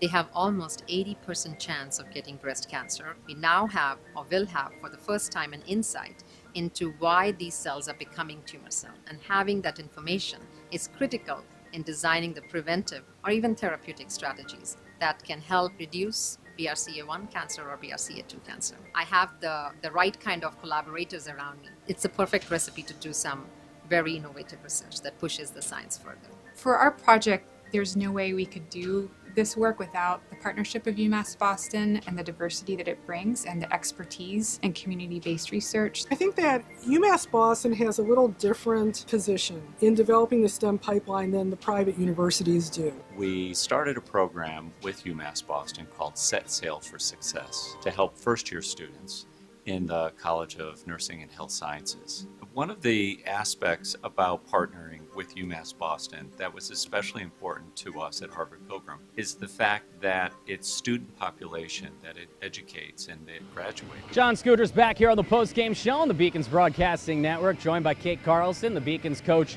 this afternoon. And Coach, the Beacons coming into this one 4-0 on the campaign. Obviously, you guys are off to a stellar start, looking for another strong year. You came into play today against a UMPI team that was off to a hot or cold start. What'd you like from the squad today, and what do you take away from this win? You know, I think they played really well. We came in and just our focus is on us, and we came in, we played really hard, and I loved to see the energy, and we're excited to be home. It's good after a good start. Yeah, absolutely. Now, in this one, we saw Eileen Shee, who, of course, was the Offensive Player of the Week in the Lilius Conference last year. Unbelievable to think she's already a senior. It just seems like yesterday she was a freshman phenom for this club. She's been outstanding offensively, but we also saw her prowess in the service area today. She had a lot of service aces, really started a lot of good runs for you guys. Talk a little bit about Eileen and not only what she brings on the court, but also as a leader off the court. She does a great job. She's a fantastic senior. I cannot believe that she's a senior. It's like pinching myself that we're here. But yeah, she just does all the right things on and off the court for us. She's a great communicator. She's been working hard on that serve. And sometimes she's really good with it, and sometimes it's not, but she was on point today. It was good. She certainly was. Speaking of on point, you guys have a lot of good freshmen and transfers coming on in. We saw Jill Francis late on in that match coming on in and delivering well from the service area. Talk about your new players and what they're going to bring to the table here over the next couple of years in Beaconville. I mean, I feel like it is great to have such depth on the bench. It's huge to be able to give players rest and get everybody else a chance to get that experience of the college game. And I think they came into preseason like, wow, we run a very fast tempo, and they caught on very quickly. I'm very impressed with our new incoming players. Speaking of new, this is really a first opportunity for you to be the head coach for the Beacons here in the early going of this campaign. How you liking it? I love it. It's great. This group of girls, I could have not have asked for a better group. They're just so amazing. And it feels good to, be able to step out there as a head coach. It's pretty good. It's pretty fun. Well, you're off to a pretty good start, undefeated as a coach for UMass Boston. We'll hope it continues later on today. Speaking of later on today, you guys have to sit and watch Bowdoin take on UMPI before you take on the Polar Bears, scheduled at 3 p.m. So after playing a full match, even though you did dominate the match, you guys have to sit around for a couple of hours. Can that be difficult to get back in it shortly after there, or what do you have to do as a coach to keep your girls mentally prepared? I mean, these girls, they're very good about getting food, resting, getting any treatment that they need. It's just a process. They're college girls. They can handle it. They get their bodies warm and ready to go. We'll be able to kind of watch and observe and kind of see what they can bring to the table, and then 3 o'clock, it's game time. It will be game time at 3 o'clock. Right now, it's time to go to a commercial break. Kate Carlson, thank you so much for joining us. Best of luck in game number 2. We'll be back right here on the Beacons Broadcasting Network. I came from a working class family. I grew up in a hot-edge section of Lowell, Massachusetts, and I lived with my 6 siblings and my parents in a 4-bedroom house that had 1 bathroom. I knew that the only way that I was going to get to where I wanted to get to was if I got a high-quality college education, and I had the University of Massachusetts right in my hometown. It made a difference. I'm the first undergraduate alumnus to lead this university. I'm very proud of that. I think with that comes a special responsibility as a steward, as a protector. Every student that I see that walks through the door, I see myself. I was exactly where they are now. I had their same challenges, their same aspirations, their same dreams. And it makes me want to fight for them. It makes me want to make sure that they get every opportunity that I got. I was literally able to transform my life because of the University of Massachusetts, and I want that for every single student that walks through the door. So Kate Carlson getting her first ever home victory as the Beacons head coach. What a job for Kate today. The Beacons dominant against the UMPI team that admittedly coming in was undermanned and overwhelmed by the talent by UMass Boston. But we've seen so many times, not only in this sport, but in all sports, when a team gets overconfident and isn't coached well, it doesn't matter how much talent they have, they can still fall victim to the upset. Did not happen in Game 1 of the triple header today. Let's take a look at the team stats for the battle that the Beacons won 3-0. And as you see there, no surprise, the stats are dauntingly one-sided. The Beacons, the advantage in kills 29-6. The advantage in hitting percentage, really by a number that I haven't seen in my time here on Beaconville doing women's volleyball. 44% to about negative 27% for the Owls of UMPI. The Beacons and Owls actually both played aggressively defensively, 26-23 digs in favor of UMass Boston. However, up front was where the game was won and where it was dominated by the Beacons. 6 blocks by their trees up front, led by Doyle and Shea, and Tescareno as well had a few, and 0 for UMPI. And from the service area as well, the Beacons dominant, 20 aces for the Beacons compared to just 1 for the Owls. And you look at those stats, 6 blocks to none, 20 aces to 1. If I didn't tell you who won, I think you'd be able to decipher it just from those numbers. Take a look at the team leaders individually for these squads. First, for the Maine Presque Isle Owls, Miranda Washinawatok, as we mentioned, led the team in kills coming on in. She will continue that trend, leading the team with 4. Star Hosky with a minus 11 hitting percentage led the way. Ooh. Laura Aroz with 5 assists for the Owls. Hosky as well with 8 digs. Nobody had a block, as I mentioned, and Savannah DeVault with the only ace of the day for the Owls. Meanwhile, for UMass Boston, Eileen Shee continuing her senior campaign and continuing to dominate in 2018. The defending LEC Offensive Player of the Week is given good reason to be a 2-time Offensive Player of the Week here in 2018. Now, she had 11 kills and a 50% hitting percentage. Christina Elliott, who came off the bench, in the past had been known as a service specialist. She has expanded her game and become one of the great playmakers on this squad with 12 assists. Michaela Kianco defensively stepping in for Rachel Maslach, doing a great job with 12 digs. Marcel Tiscareno with 3 blocks defensively up front. And Sidnee Berch, the service specialist who led the team with 21 aces, coming into play today, now leads the way with 27 after 6 for Sidney in this afternoon's affair. Well, as always, I'd like to thank my production team, our producer Seth Orensky, directors Seth and Gigi Braga. On Instant Replay, Kelly Danahy, our camera operators Charlie Hughey, Mike Mulligan, and Sarah King, as we couldn't have done it without them, as they'll be here all day long for a fun and enduring day of volleyball from Clark Athletic Center. Again, the final score, the Beacons winning it 3-0 as they dominate the Maine Presque Isle Owls and improve to 5-0 overall, and now take a advantage in the all-time series 2-1 in the first battle between these squads in 33 years. Until next time, which will be, about 12:50 when we get underway for Game 2. That'll be between Bowdoin and the Polar Bears, or Bowdoin and the Owls, the Polar Bears of Bowdoin College and the UMPI Owls. That one getting underway at 12:50 p.m. We will have video of that one, followed by the battle between Bowdoin and UMass Boston. Coverage underway on that one around 3 p.m. Eastern Time. Until next time, good night, good luck, good volleyball. I'm John Skudras. You are watching the Beacons Broadcasting Network.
to go first. And I'll plug the microphone in.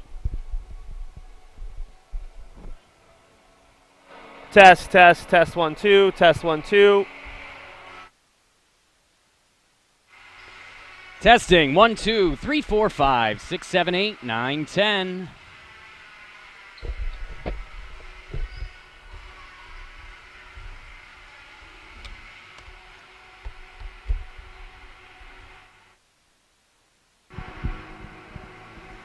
Good afternoon and welcome to the University of Massachusetts Boston.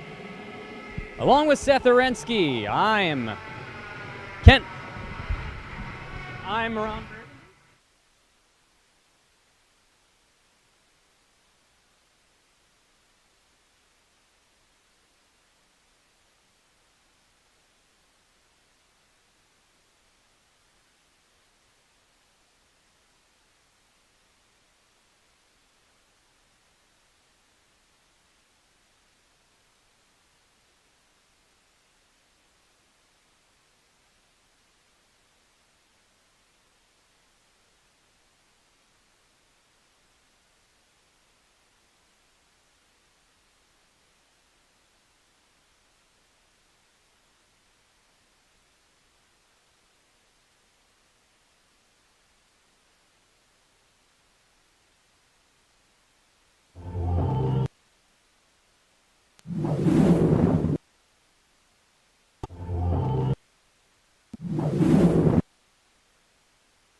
Please help me up, don't shoot me down.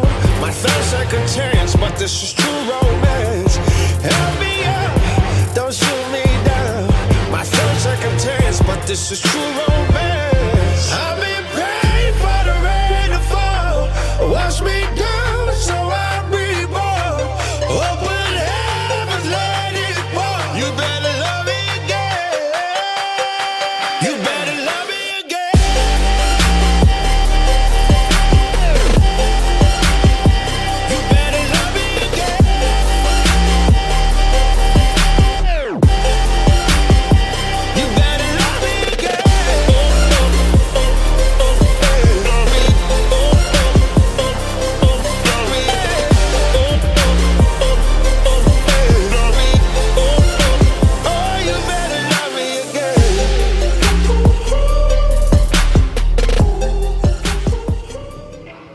Good afternoon and welcome to the Beacons Broadcasting Network. Today, the conclusion of the New England Invitational as the undefeated UMass Boston Beacons take on the also unbeaten Bowdoin College Polar Bears. That's up next right here on the Beacons Broadcasting Network.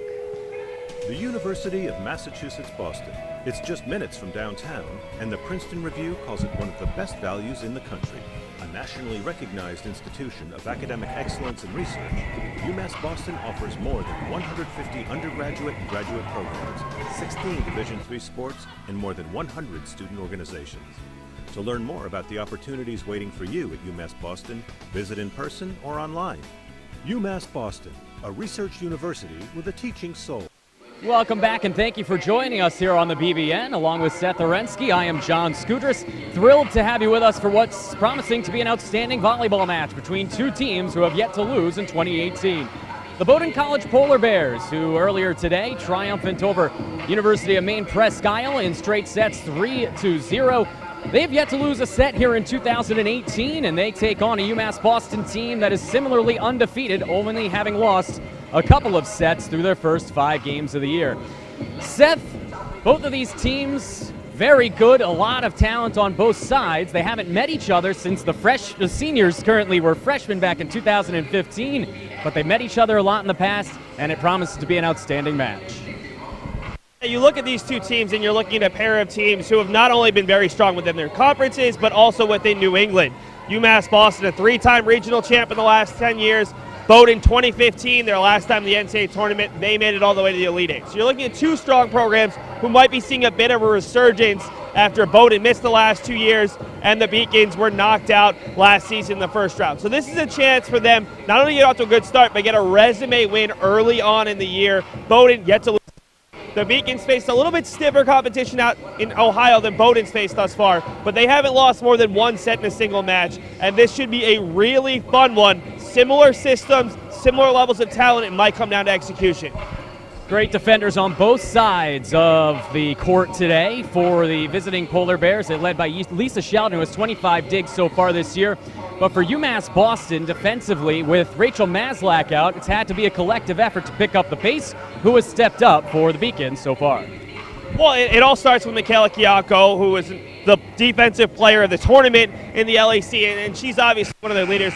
But it's a group effort. Every single player, Rachel Maslak, not only a setter, but also a hitter. She's one of their better overall players. The freshmen have played really well. The block has been outstanding. And it's going to be really interesting to see in this match which team can find the holes, because there aren't many in these two defenses, but which can find the holes and open up and maybe create some problems defensively for the opposite side. Absolutely. As we take a look at the all-time series matchup between these two vaunted foes, they haven't met, as we said, in 4 years, but back in the early to mid 2010s, these teams met each other an awful lot. As we said, they met twice in 2011 and 2015, and 3 times in 2012, having played 9 times between 2011 and 2015. The all-time series is 8-4 in favor of Bowdoin, with the last UMass win coming in 2012, 3-2 in the NCAA Regional Final. Their last overall meeting coming in the first round of the 2015 tournament, with Bowdoin winning 3-0. These teams have met 3 times in NCAA tourney play since 2011. So while these players themselves may not have played each other much, the institutions themselves, the rivalry is rich. Oh, yeah, I mean, the one UMass Boston volleyball match I'll never forget is the 2012 final. Icon College, a 3-2 Beacons victory. The crowd was actually the difference. The Beacons bust down 2 raucous buses full of students, and they made an impact against a Bowdoin fan section that was made up of parents and friends. It was tremendous volleyball. It went down to, I think it was 15-13, 16-14 the 5th set. Clearly the 2 best teams in New England that year. These 2 teams have met 3 times. Bowdoin's only been to the NCAA tournament 3 times. So when Bowdoin's looking like they might have an NCAA tournament run, they're hoping the Beacons get there too, just to keep that run. Really rivalry between these 2 teams, separated by about 4 hours. But you know the coaches and alumni certainly look for that other team on the schedule. They certainly do, and they meet up again for the first time since 2015. It's the Beacons and the Polar Bears, UMass Boston and Bowdoin. That's coming up next, right here on the Beacons Broadcasting Network. But for now, let's check out highlights of UMass Boston's 3-0 victory over the Owls of Maine Presque Isle earlier today. Bar for Strobe, leading the way for the Presque Isle Owls, is digging that one out and setting it up now. Here's Hosky, gets it over the net, dug out. Kianko sets up She, looking for the kill, and a good dig made there by Thweep. But the Beacons do answer back. In the middle, standing tall at 6'2", she and Casey Shea, both 6 feet 2 inches tall to lead the team. Kianko digs that one out, and a beautiful move to set up Sarah Doyle. And for the visiting Owls, here's A-Roz. Her first service of the afternoon, dug out by She. And then getting set up beautifully for the spike there was Doyle. She's now in the back in front of Berch, who will continue to serve for the Beacons. It's 20-4 UMass Boston, and another ace now for Sidnee Berch, 18. As this one is set up by A-Ron. Spiked down there by Washinwood. Dug out smartly by She. Far side. Good play and an effort made for UMass Boston. As tipping that one in is Ava Campano. Continues to improve from the service area. As that one is another ace for UMass Boston. Stick with what works as A-Roz goes far side for Hosky. Star virtually deflected up front. Elliott, ooh, she fools the defense and me as she almost looked like she was going to set up her teammate. Instead, she just went right over the net with the open-handed tap. But 18-5 Beacons, set number 2. As another ace from Ariana.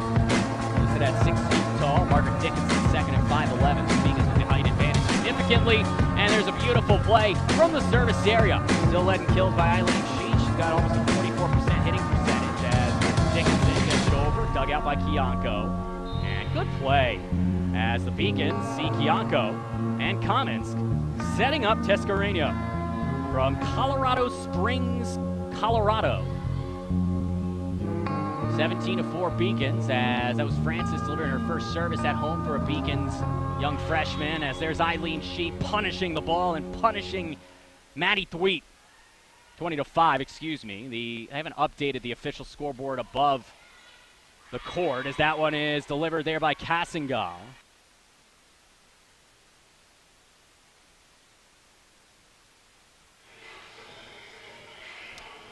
So UMass Boston getting off to a solid start here in the New England Invitational with that 3-0 sweep over Presque Isle. Presque Isle then was swept by Bowdoin in the middle game of this triple header on the Beacons Broadcasting Network. And now here we are getting you set for Game 3, the finale of the New England Invitational, as these two undefeated squads do battle on the blue court here at UMass Boston. Again, along with Seth Orensky, I am John Skudras. Happy to have you with us here on the Beacons Broadcasting Network as we get set now for the opening service here between the Beacons and the Polar Bears. Let's take a look at the statistical outlook through the first 5 games for the Beacons and 4 for the Polar Bears. And Seth, when you take a look at the numbers, I mean, they speak for themselves. These two teams not only evenly matched in the record column, but also statistically as well. Yeah, you look at the stats, and actually we don't have the stats from that included from the last match against UMPI. It's actually going to hurt Bowdoin in a couple of categories. The Beacons, we updated their stats in between matches. Their digs percent went down, their assist percent went down, just because the matches went so quickly that you can't actually accrue as many stats. But the big thing is the assist percent. These are two very strong serving teams. Anytime you see anything above 1.5 to 2, it's a good serving team. The fact that we're looking at numbers, yes, early in the season of this high, that's a serious stat, and it'll be something interesting to see with two teams that have pretty good serve receives as well. Yeah, we saw in the UMPI match the Beacons utilize their advantage in service to get early advantages and go on deep runs. We'll see if they continue that trend against the Polar Bears or if Bowdoin's strength in that area will counter UMass Boston's. Let's take a look at the individual leaders for both squads coming into play today. For UMass Boston, Eileen Shee. Well, she has continued to dominate offensively for the Beacons. The LEC Offensive Player of the Week, the defending LEC OPY, I should say, or OPW, I should say, has been outstanding today as well, as she led the team in kills in the victory over the Owls. Sarah Doyle is the leader in hitting percentage. Carson Kamensk, the leader in assists.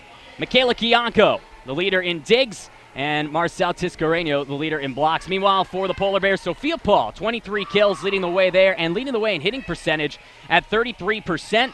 She's going to have a big day today if the Polar Bears are going to come into UMass and come away with a victory. Well, yes and no. What I really like about Bowdoin's attack is they have 7 players through 4 matches with 10 or more kills. So it's not one player. If Paul struggles a little bit, you can go on to Caroline Flaherty or Gabby Koenig or Ashley Williams. All of those players have excelled in the early going. It makes it more difficult defensively because you can't key in on a player like Paul, and that's a big reason why her hitting percentage at .333, when your teammates are also hitting well, it puts defense at a disadvantage.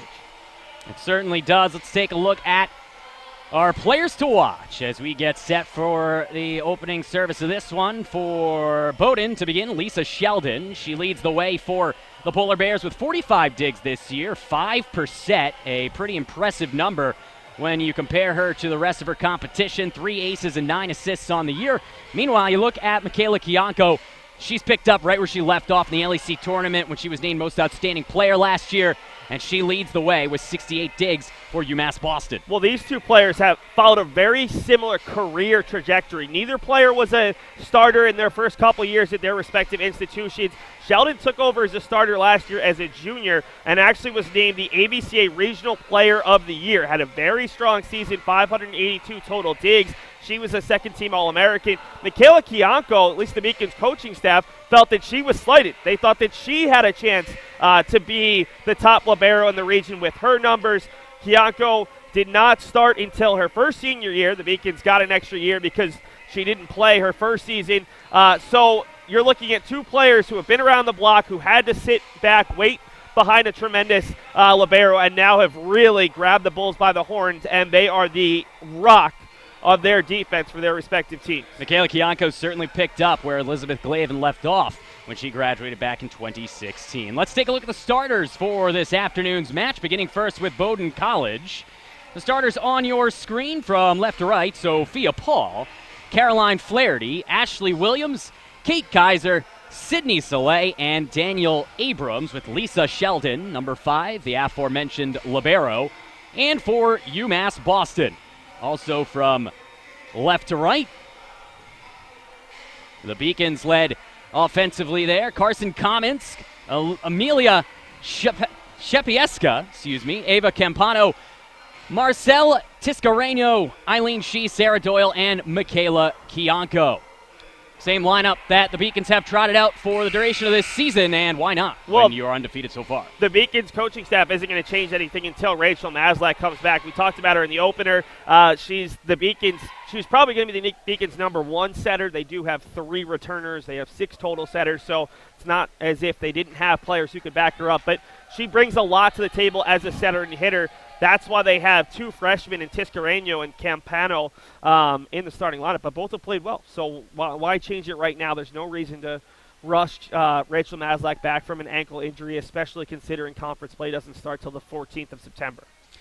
We are almost set for the start of this match between the 5-0 UMass Boston Beacons and the 4-0 Bowdoin College Polar Bears. When we come back, we'll have the keys to the game and the first service of this, the finale of the 2018 New England Invitational. That's up next right here on the Beacons Broadcasting Network. The University of Massachusetts Boston. It's just minutes from downtown, and the Princeton Review calls it one of the best values in the country. A nationally recognized institution of academic excellence and research, UMass Boston offers more than 150 undergraduate and graduate programs, 16 Division III sports, and more than 100 student organizations. To learn more about the opportunities waiting for you at UMass Boston, visit in person or online. UMass Boston, a research university with a teaching soul.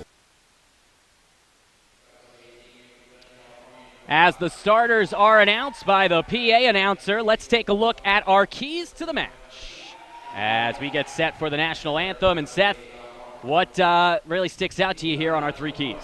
Well, those were the keys that I threw up on Wednesday or Thursday, just looking at the stats for Bowdoin through 1 match, and I think they really hold up through 4 matches now. Need a strong serve receive, both teams coming in with over 3 kills per set. Then you look at spread the ball offensively. Well, that's what Bowdoin does so well, and that's how you move the libero Sheldon around. If she can't pinpoint, okay, this is the player who's getting it, this is where I need to be, it makes it tougher and minimize Bowdoin's runs. That's really a key for both of these teams. When you run a 6-2 offense, which means that you have 2 setters coming in, if a setter comes off the bench cold and they struggle a little bit, that means the other team can go on a run. And it's more likely to happen when you do have setters coming in and out. They're the key to your offense, the rhythm of your offense.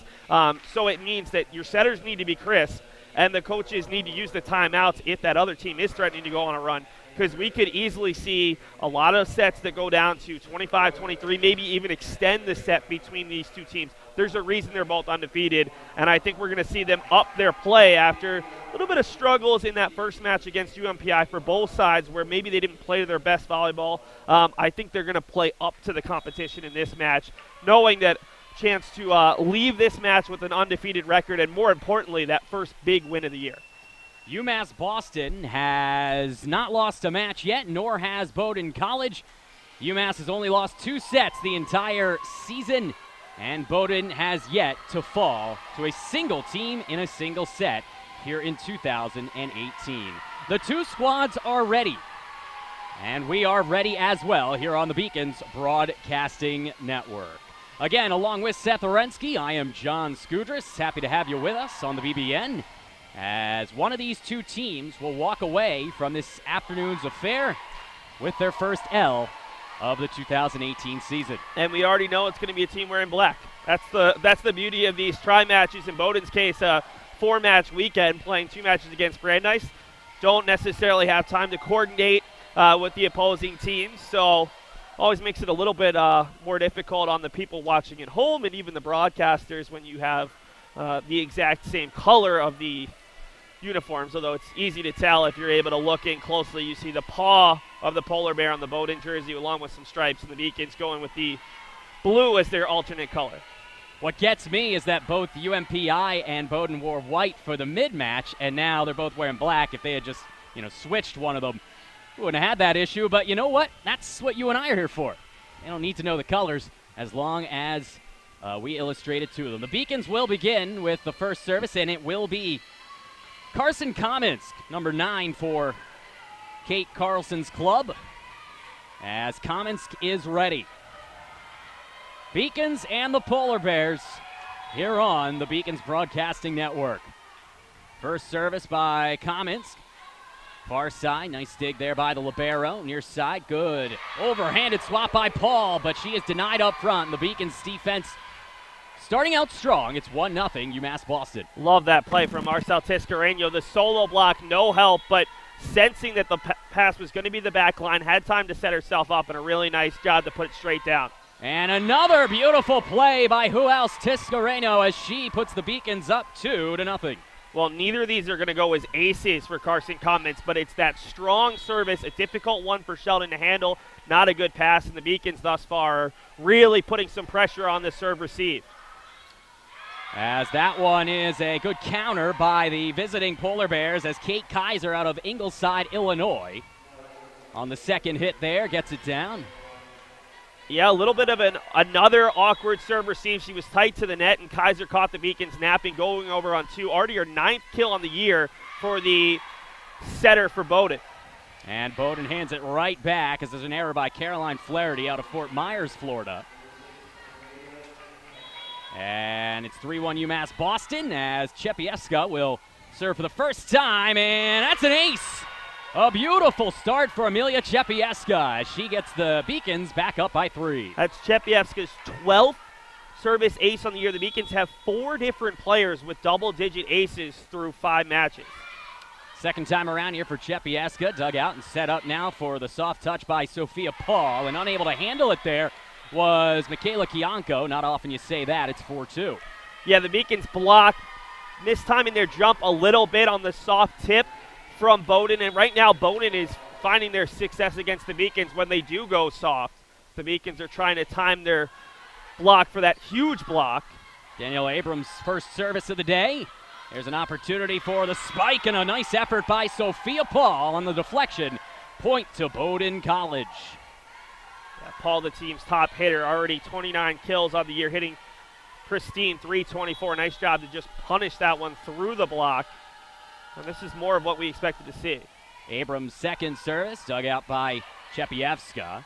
Setting it up for the spike attempt there by Ashley Williams. We mentioned Williams and how she'll be used today, one of the taller players on these Polar Bears. And instead, it's Paul again, standing 5 feet 9 inches. The outside hitter evens it up at 4. Beacons coaching staff actually pointed out that Williams was the player to watch. Her numbers not quite as good as Paul, but the fact that she's a lefty and a strong swinging one, it's so difficult at this level where if you don't have one on your team in practice, you're not used to seeing that. And typically lefties really, really excel, especially athletic ones. And Williams looks to be a pretty good threat for Bowdoin. After Abrams' first error, she's replaced by the libero, Sheldon. First service from Kianko is an error, and Michaela gives it right on back to the Polar Bears with the score evened up at 5. Serving now is going to be Emily King, who just entered into the game for Ashley Williams. Right-handed service from King. She sets it up and slammed down there by Tiscareño. Coming on back now. Good setup for Kamensk to find Kianko. To she, dug out by the libero. Far side, now set up for the recently entered Caroline Flaherty, who slams it down. And for the first time in this match, Bowdoin College has the lead.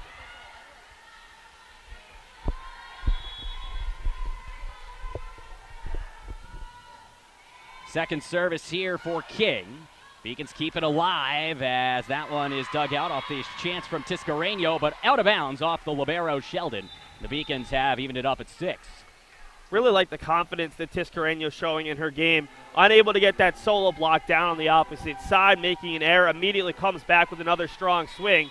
Beacons really showing some confidence in her as she gets the start along with Doyle, but she's the player who stays on amongst the Beacons' two middles.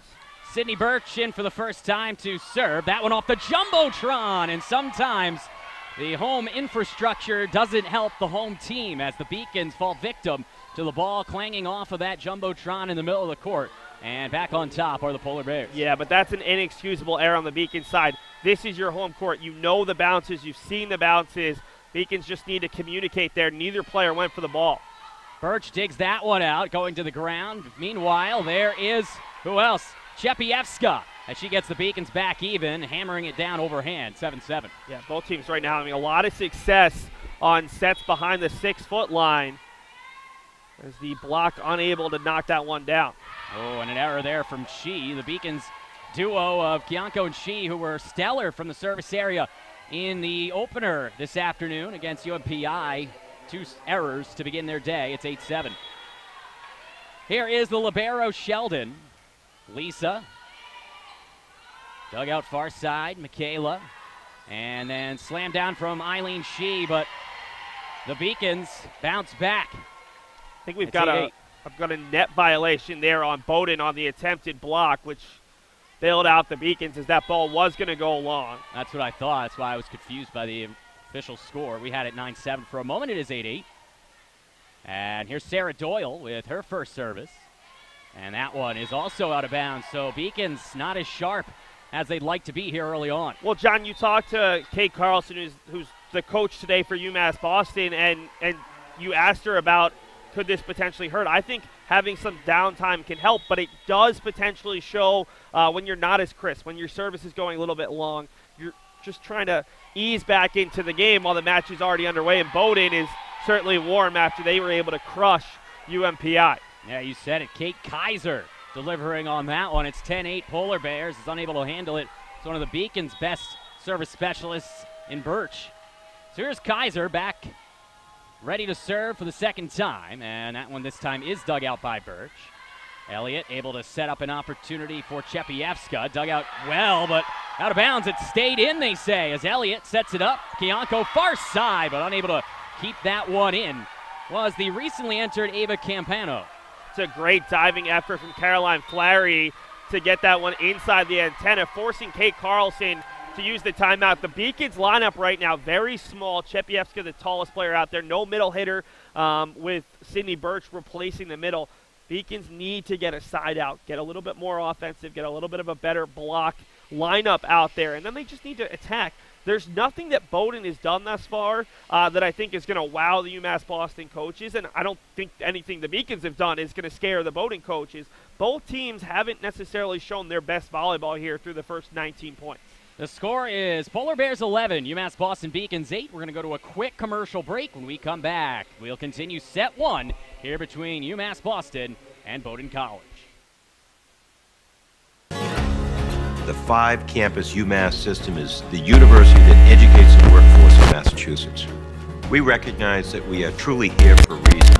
That recognition inspires us and drives us every single day.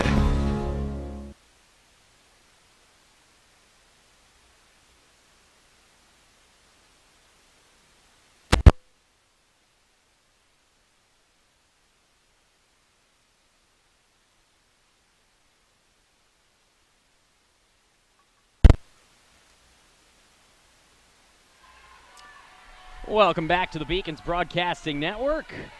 Seth Orensky, along with myself, John Skudras. It's 11-8, Bowdoin College here in set number 1 between two undefeated volleyball squads, as the chance for service there is out, and that's an error on Kaiser, who had been so excellent the last couple of times. And I believe it should be 11-9. Official score says 12-8. Yeah, it should be 11-9. They just switched on the scoreboard. That's already the third service error on Bowdoin, but the Beacons also have 3. So neither team has been serving nearly as well as we expected. What an effort there by the libero Sheldon to get that over on the third touch. Meanwhile, what an effort from Chepievska. She slams it down, 12-9. But that's what you need to do. Get a good reception there. put it across, get a good pass, and find a player because you're always going to have more room. The defense is still scrambling to get back into position, and Chepievska had a lot of room in that back right corner.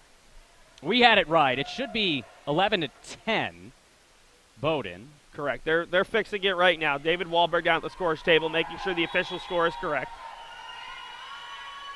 UMass Boston's Carson Commons delivering from the service area. Dug out. Here's Kaiser setting it up. Deflected right back out from whence it came from Danielle Abrams. Here's the dig by Kianko, far side Chepievska. Soft overhand over the net. Sheldon setting up an opportunity for Williams. Beacons and the Polar Bears. Good volley here as Campano sees Kaiser setting it up for Sheldon. Sheldon on the third touch. Over for Cominsk and Campana. Another great dig from Sheldon, but eventually just too much prowess from UMass Boston as Kaiser couldn't get it over the net. We're evened up. Really nice point on both sides. A great dig from Carson Cominsk when she was all alone on the near side. And then a great job by Kianko recognizing that her setter was out of position to get to the net, keep the ball up, and extend the point. Near side, Williams slams it down and in. What a drive there. And the kill for Ashley Williams, who we mentioned it. The left-handed Williams is going to be a thorn in the Beacon side. Well, it's just something that you have to adjust to, and it takes some time in-game because you can't prep for it in practice if you don't have a lefty on your coaching staff or on your team. Flaherty with the service there as Sheldon digs it out, setting up an opportunity for an overhanded spike there from Abrams, and eventually this one comes out of bounds off of UMass Boston, and so Bowdoin already proving to be a very vaunted foe for the Beacons today. Well, Bowdoin did a great job. The Beacons went on a mini run, got it back to 11-11. They got back-to-back points. Really, both teams have done a nice job of limiting the damage. There's Chepievska getting it over on the third hit. And from the far side, Williams, great one-handed dig from Michaela Kianko, and then Chepievska, but unable to get it over, was Eileen Shee. And just like that, the Beacons back down 3. Yeah, Beacon's just scrambling there a little bit. No one communicating. A lot of players rushing to the ball, but no one's taking charge. Here is Flaherty again. She finds Commons back to Eileen. And that one dug out by Sheldon. It's going to be a real tough play. This is a third touch and a good play made by Kaiser. Here's Commons, far side. Chepievska blocked right back at her. And out of bounds, so a break for the Beacons. That was close to being a beautiful block. And point for Ashley Williams. The Beacons get it. Chepievska back to the service area. There have been a couple of very close calls on the Beacon side for the line judge. One each in the last 5 points have gone to both sides, with the other team not appreciating the call. Flaherty sends it far side. She to Commons, back to Eileen. Good dig from Sheldon. And a good job going up and over the net there. And eventually the Beacons able to take advantage as rising above the trees there was Tiscareño trying to tap it home. And the Beacons are down 1. Bowdoin is making the Beacons work so much harder than they had to against the Owls of Presque Isle. It's amazing how many times they've been able to dig out balls that looked like they were getting down. That one was close, but the line judge gives it to Bowdoin. Actually, it was the up official saying that the Beacons tipped that one. The line judge ruled it was out. But the up official right above the net there saying it caught the Beacons block.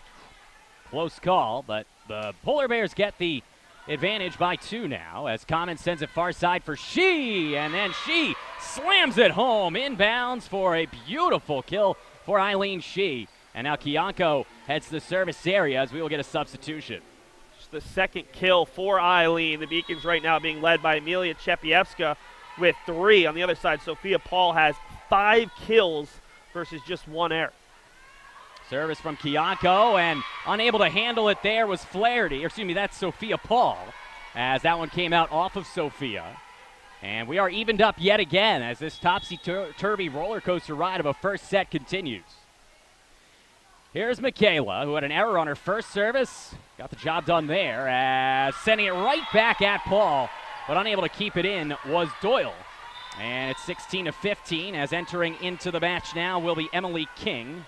She will replace number 8, Ashley Williams. King will head to service area. And with her team up by 1, this one dug out by Chepievska. Far side, Doyle blocked back at her. and down. Good play and an effort made there by Sidnee Berch as UMass Boston trails 17-15, and we will get a timeout on the court with that score. It's a good timeout. Kate Carlson, I mean, that last point, you had 6 Beacons ball watching. Literally the entire right side of the court wide open. It was I mean, you or I could potentially put that ball down, and neither of us has a lot of volleyball skills. UMass Boston needs to get a little bit crisper, a little tighter. Give Bowdoin a lot of credit, though. The Beacons have got themselves back into this match, coming back from 2 or 3 points down 3 times now, and every single time Bowdoin responds with a little 2 or 3 point mini run to keep control and the momentum going their way. Certainly has. We are in the first set. Best of 5 as Bowdoin College leads it 17-15. You see Kate Carlson on your screen discussing with her club the strategies for the remainder of the set and beyond. Carlson's team 5-0 coming into play today. And the Beacons certainly, while they do have some new faces, still have the experience of the likes of Michaela Kianko, Christina Elliott, and, of course, Eileen Shee. Those seniors were just freshmen the last time these two schools met in volleyball action, back in 2015. We are back out of the timeout as the Beacons go out with Shee, Chepievska, Kianko, Tiscareño, Carson Kamensk, and on the far side, that is Sarah Doyle. Still serving here for the Polar Bears is Emily King.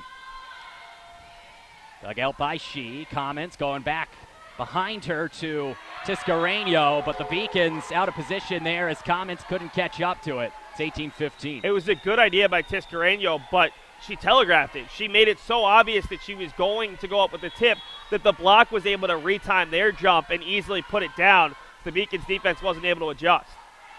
Dug out nicely by Michaela Kianko. Meanwhile, here's Sheldon. She had to get it over. She does. Doyle for Kamensk. Far side for Shee, who mistimes her jump and is unable to get her hands on that one. And that is a rare misstep for Eileen Shee.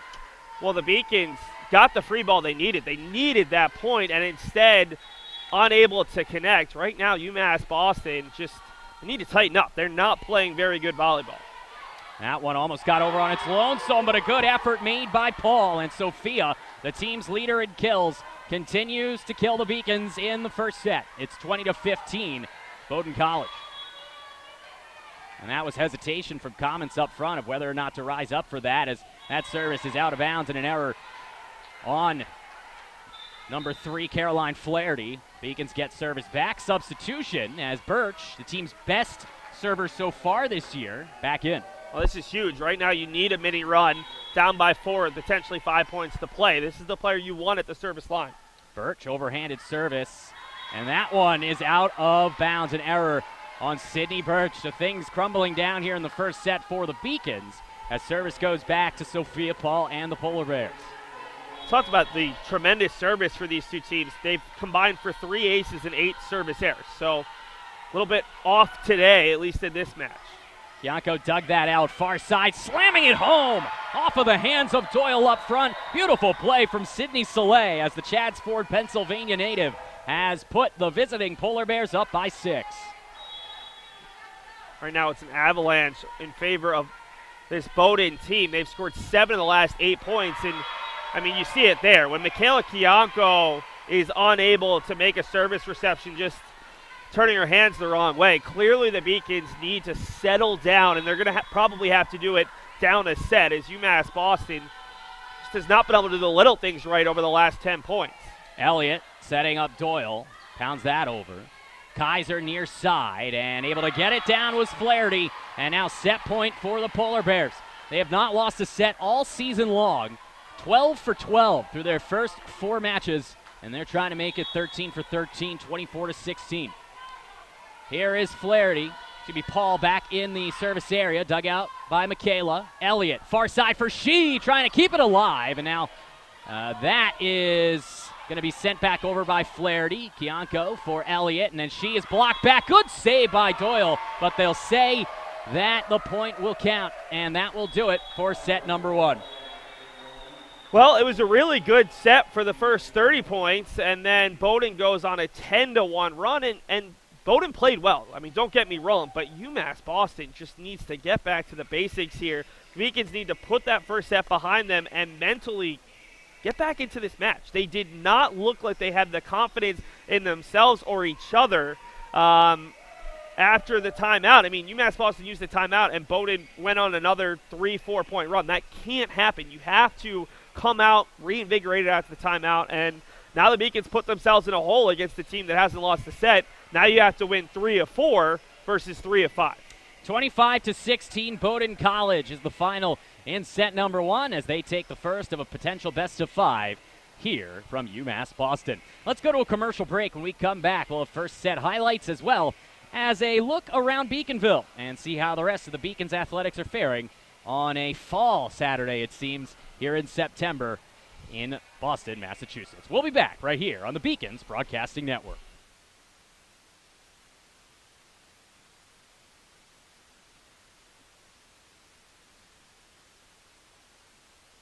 Very public service focused, and it piqued my interest, and I started doing more research on it.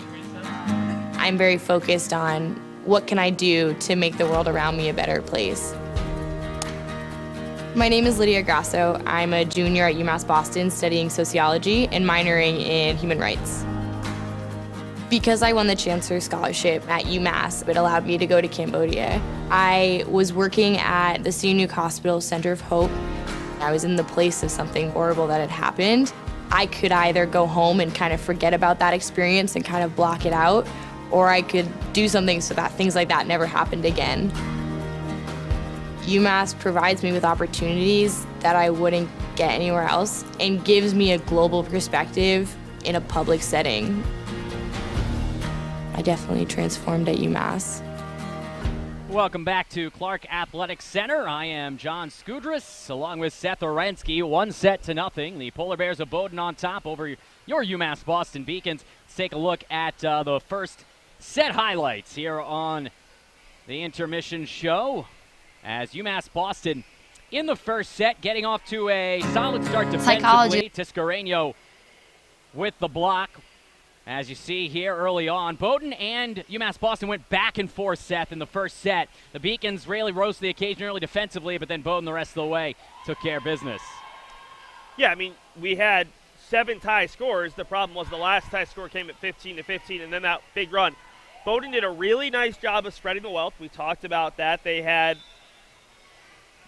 4 different players with multiple kills and 6 total players with a kill amongst their 15. They hit 542. UMass Boston hit 200. That's the storyline right there. The Beacons need to tighten up their defense, and they need to up their confidence level. I saw seniors out there for UMass Boston who clearly were rethinking plays, who just weren't letting plays go. UMass Boston needs to settle in. This is their home gym. Yes, there's a lot of Bowdoin fans here, but you need to assert your home court advantage, and you need to play with confidence. There's a reason that you're off to the strong start that you're off to, and whether or not you have Rachel Maslach available, that shouldn't impact your ability to come out and compete with an upper-tier team.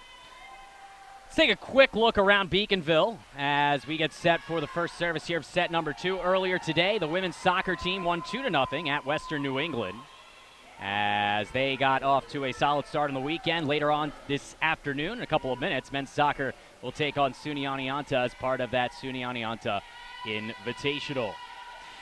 We are all set for the second set, and Bowdoin College and UMass Boston switching sides. Bowdoin now on the left side of your screen in black.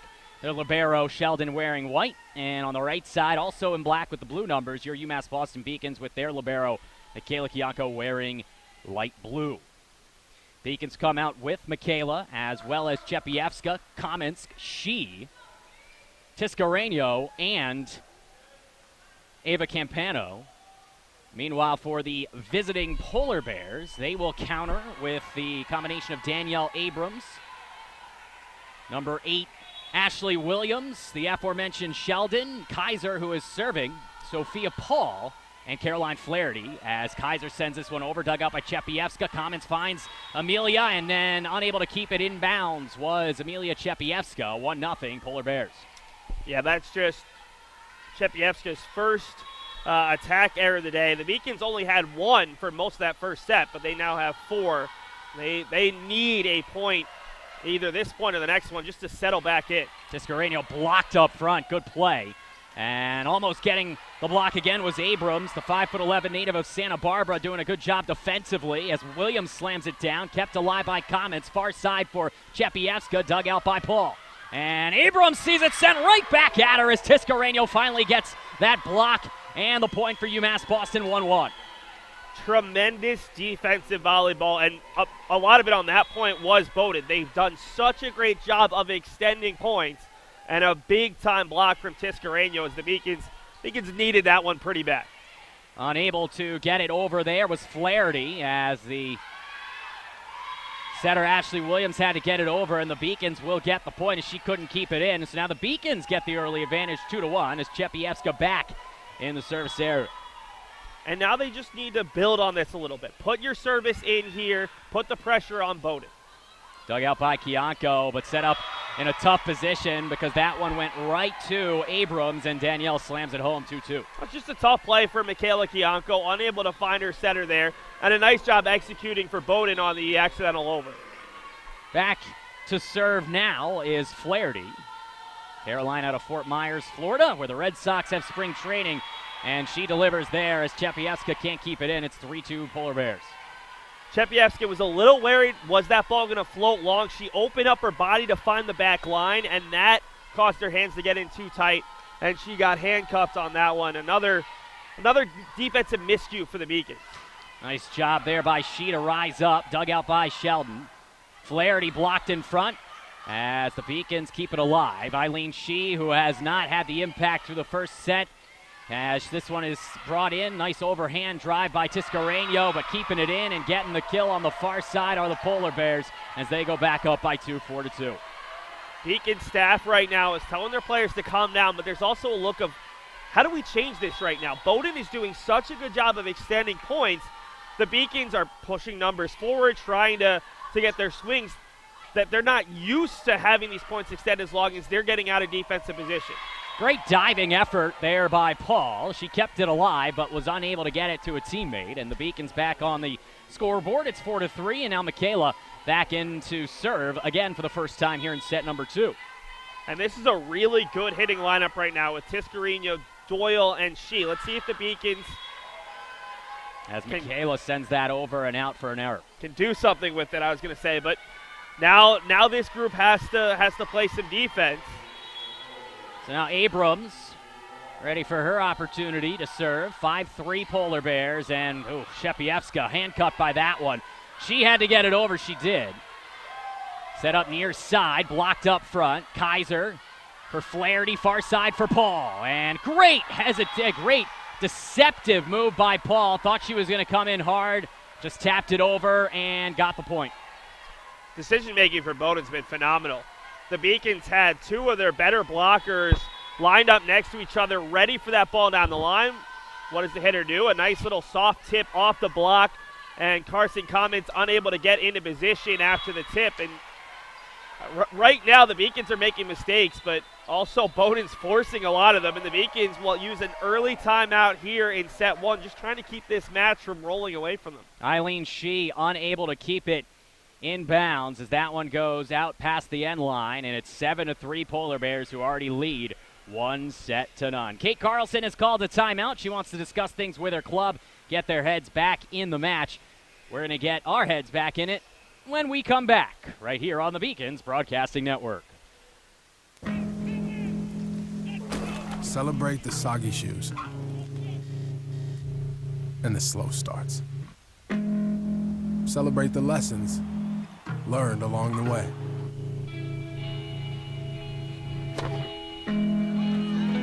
These are the wins.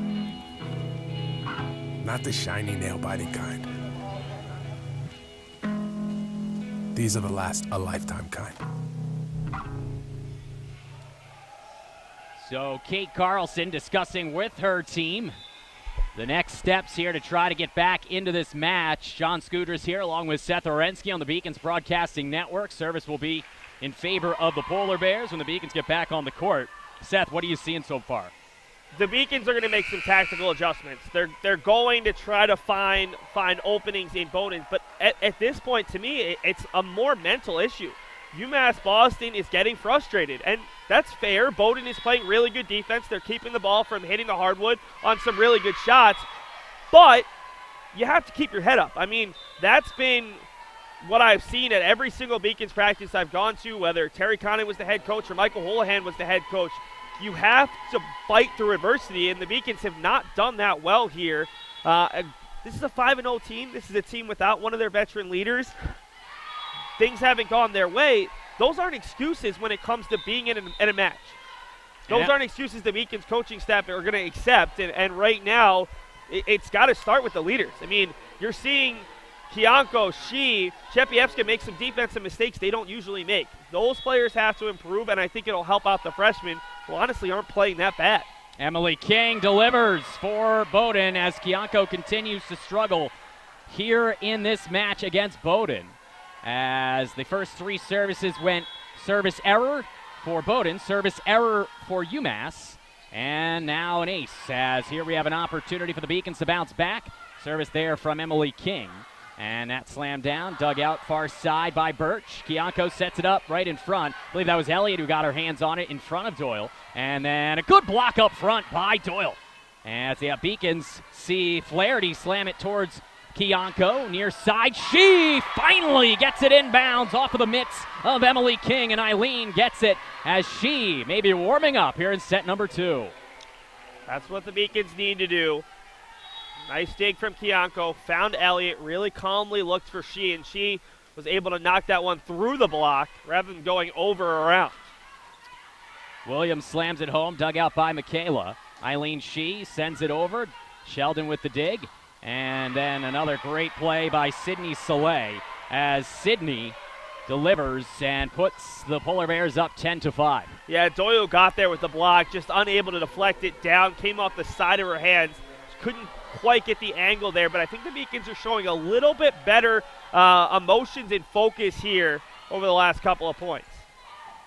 There is Doyle getting the job done. Set up there by Elliott as Campana will head in for Kianko with the Beacons down just 4. Doyle into the service area. Meanwhile, Sidnee Berch, who came in leading the team, I believe, with 27 aces, doesn't have any yet so far. I believe she has 2 errors. She had one earlier on in this set. Sending it far side for Flaherty. Blocked up front. Good play from Chepievska. Berch setting it up Campania. She just misjudged it. And that is another one for the visiting Polar Bears. Yeah, Campana was going up for the roll shot, and it just couldn't quite hit it the way she wanted.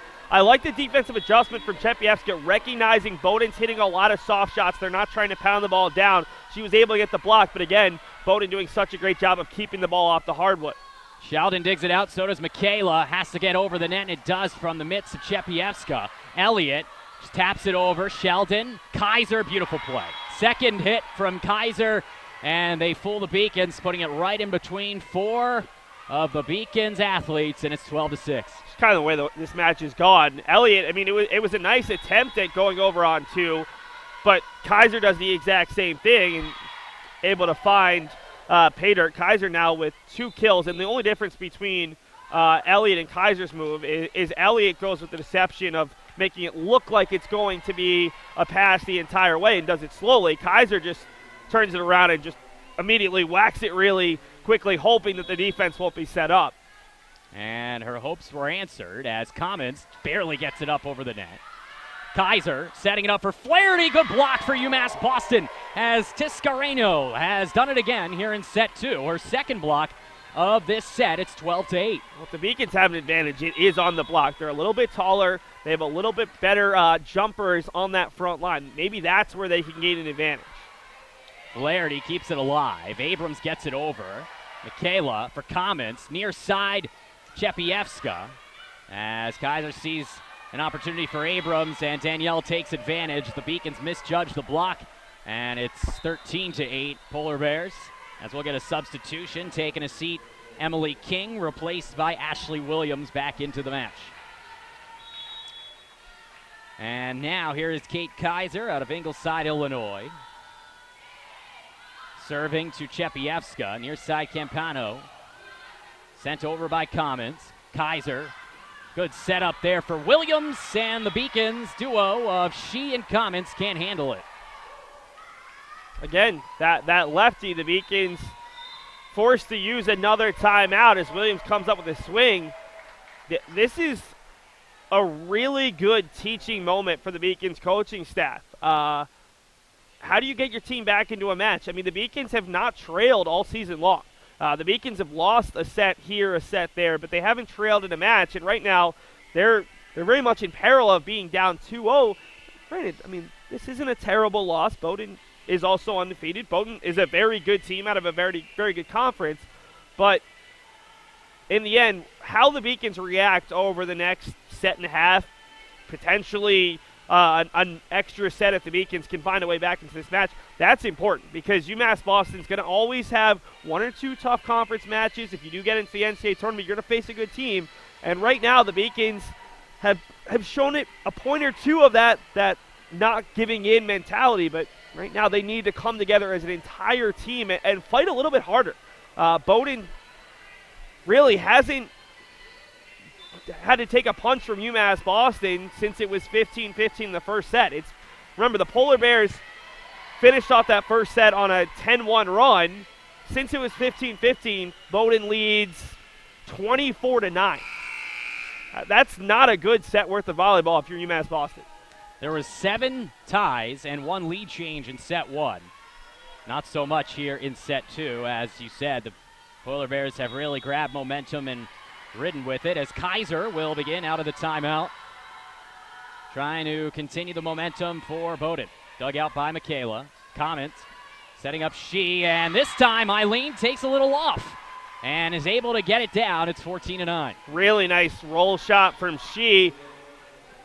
Kianko got there in time, but her pass wasn't exactly where she wanted it. It brought Comments back, and She was forced to hit it from a harder spot, but the Beacons able to come up with the kill nonetheless. Great play from Carson Comments to dig it out, and then sent right back from whence it came by Williams. Here's Eileen trying to get it done. It's deflected. I think that was deflected. Yes, it was. So UMass Boston gets the point, and Eileen is heating up here in the second half of set 2. And you see the Beacons' reaction both on the bench and on the floor. They're hyped about that. That's a huge point. It's a 2-point swing there. The Beacons back within 4. Can they make this a 3, 4, 5-point run?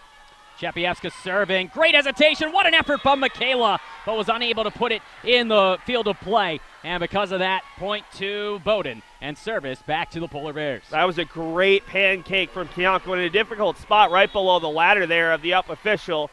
UMass Boston is certainly playing a little bit harder right now than they were at the end of that first set.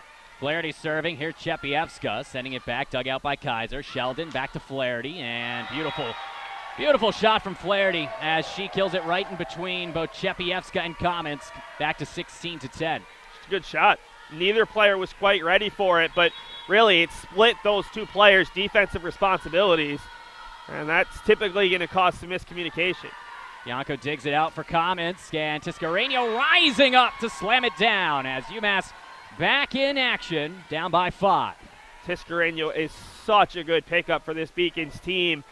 They had a really strong second middle hitter last year in Ariana Cassingle, but Tiscareño brings a little bit more offense and is also a very competent blocker. And Cassingle saw her a lot in that first match. She's a very good third middle because she has played a lot.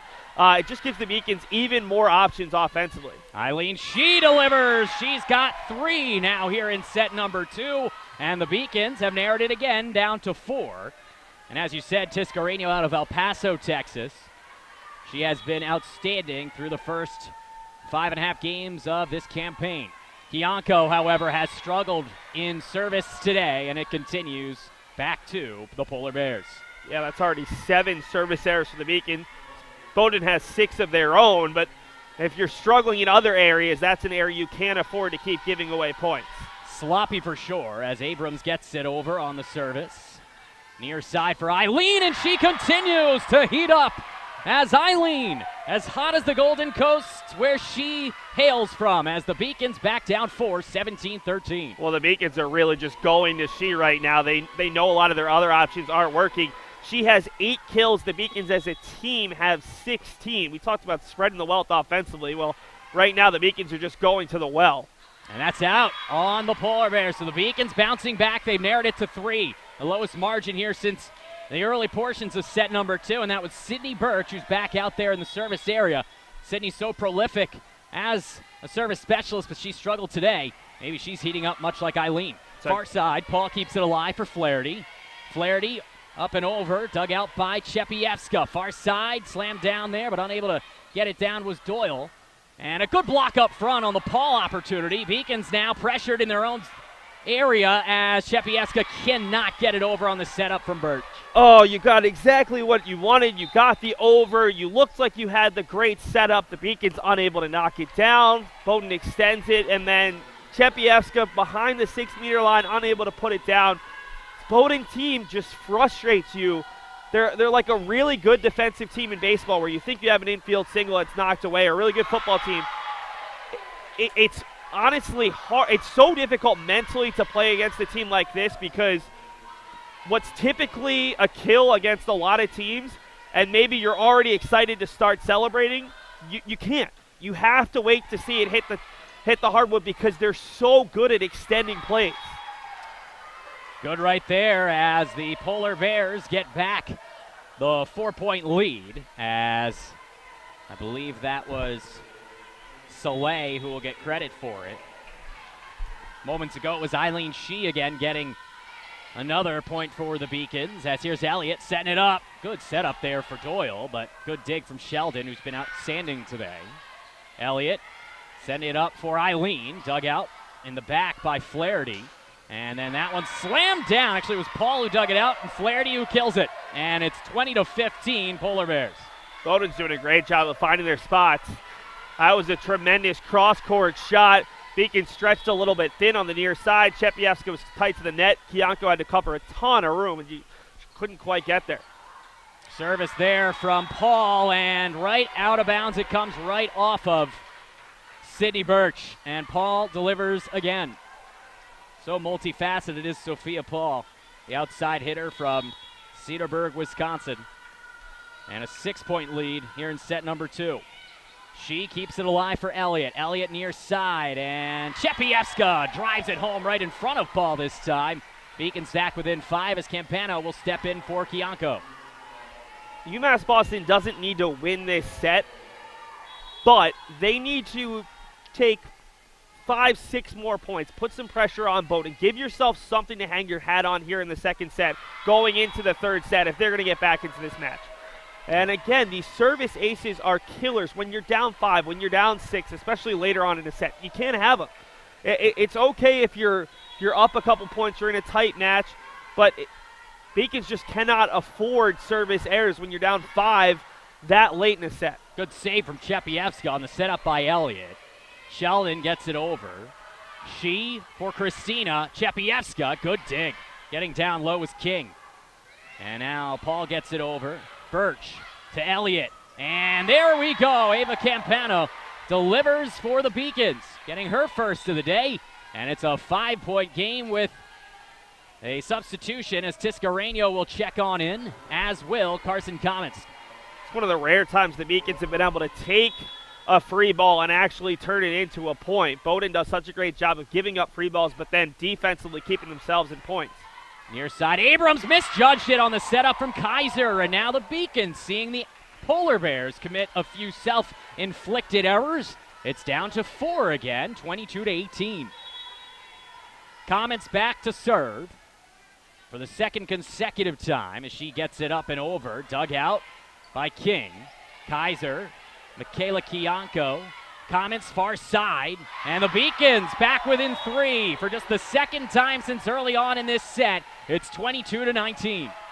And this is really interesting. If I'm the Bowdoin coaching staff, I'm calling a timeout right now. They've scored 3 points in a row, but Bowdoin, remember, they haven't lost the set right now, so their coaching staff is using this as a chance to evaluate how is my team going to react to some controversy. Aaron Cady, the head coach for Bowdoin, on the sideline as this volley goes back and forth. Flaherty lobs it up and over. Here's Kianko and Campano, partially blocked by Kaiser. Abrams got it over, dug out by Shee. Comets sets it up, and the Beacons are back within 2 as UMass Boston has cut it to 22-20. Amelia Chepievska delivers here in set number 2. And we will see, as you said, Seth, a timeout No. by the Polar Bears. Erin Katie finally got up, but she does not use her timeout. Calls out an offensive play, maybe one of their go-tos, and it leads to a kill. But I'm really impressed with Erin Katie's nerves of steel right now. A lot of coaches, as soon as that mini run starts, they'll call the timeout, but she trusted in her team.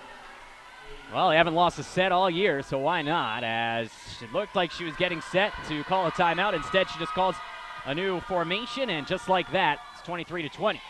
Kaiser with the service. Comets sends it right back for Amelia. Dug out by Sheldon. Going to be a tough play as Flaherty gets it over. Campano, Comets for She. And that was easy to play for Sheldon. Abrams, hesitation as gets it over. Partially deflected by Tiscareño, but Amelia can't keep it in. And UMass Boston, who got it down to 2, is now facing set point. Well, Chepievska's first swing on that particular point looked like it was going to be a kill for sure. Another great dig by Sheldon, who has really shown well in this match, already up to 14 digs in less than 2 sets. Kianko keeps the set alive, and Tiscareño gets the job done for UMass Boston as coming up and over the net there to defend her. It's one of the Polar Bears. It's 24-21. Now here's Chepievska back into the service area. Now service error could be catastrophic for UMass Boston as they are down to their final point of the set. 24-21, she gets it over. Sheldon digs it out. Kaiser, far side, and hammering it down. Williams, dug out by She. Chepievska looking back for Eileen, and Eileen sees it deflected right back to her on a beautiful play from Ashley Williams. And the Polar Bears of Bowdoin College with a 25-21 victory in set 2 as they have taken a 2-0 series lead here in this volleyball match. I actually liked the end of this set, though, for UMass Boston. They were able to keep it even. I think those last 10 points went 5-5, maybe even 6-4 in favor of UMass Boston.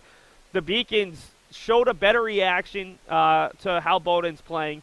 This is going to be tough. This is the best team UMass Boston's played by far. I didn't see the first 4 matches, but from what I've gathered talking to some of the Beacons players, and it comes down to, I mean, yes, you have to be a little bit more precise with your passing. Yes, the Beacons need to do a better job defensively on their service receptions, but it also comes down to just mentally rising to the occasion. These seniors, that's where it starts, and we saw it with Eileen She. She struggled the first set plus, and then she came out and she started swinging better. Michaela Kianko needs to just get mentally back in. She is one of the best liberos in the entire New England region, but has not shown that way. And I think a couple of the other Beacons leaders need to step up and win this set. You don't have to win this match, but win this set, make it a bit more respectable, and recognize the fact that you're also a very strong volleyball program.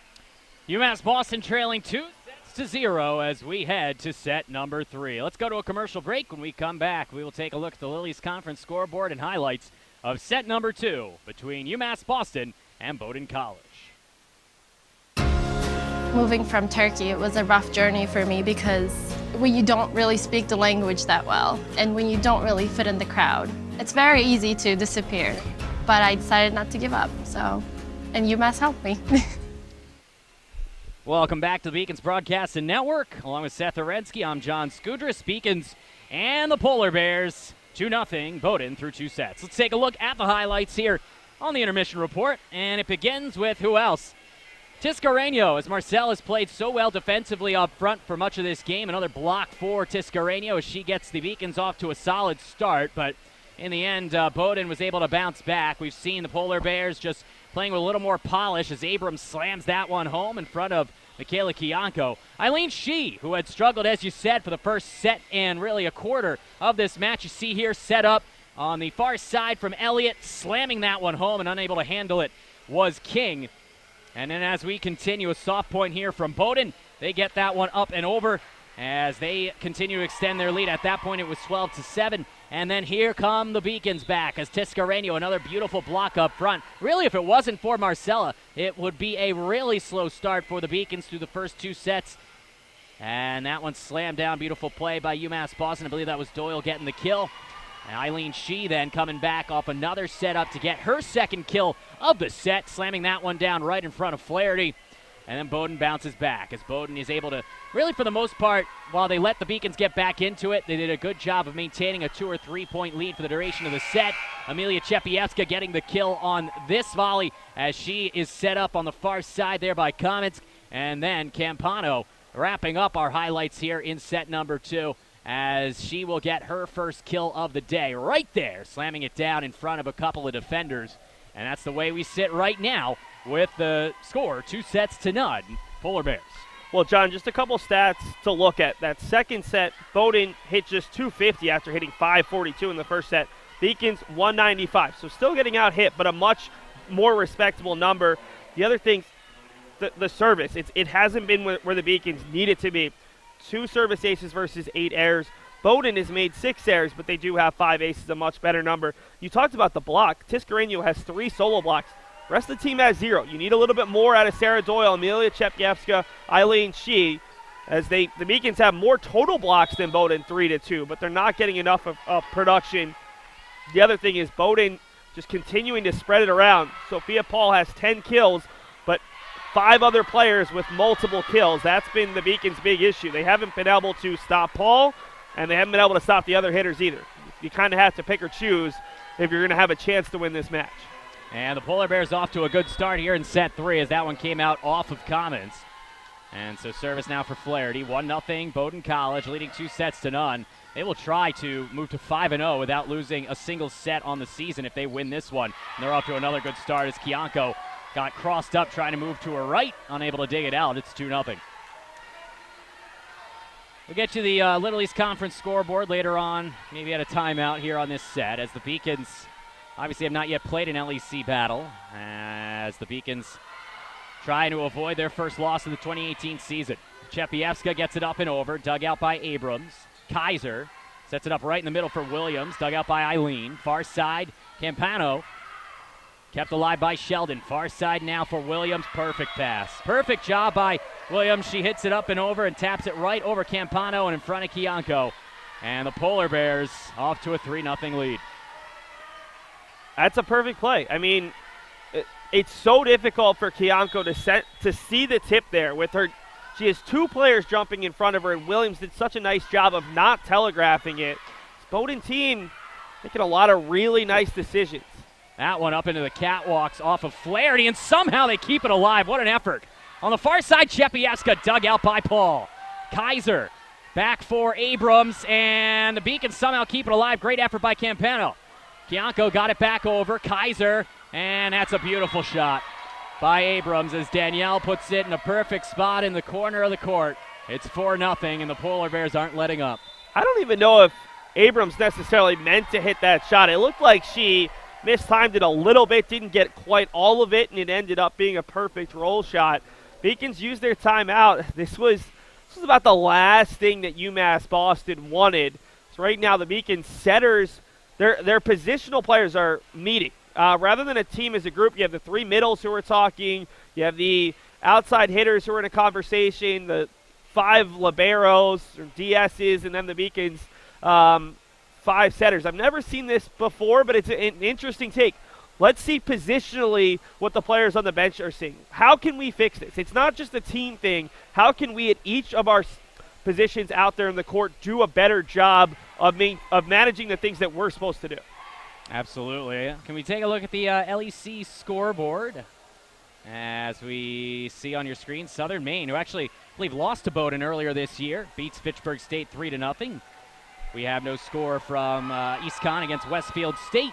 Finals from Con College, they sweep West Con 3-0, and Bay Path takes care of Castleton 3-0.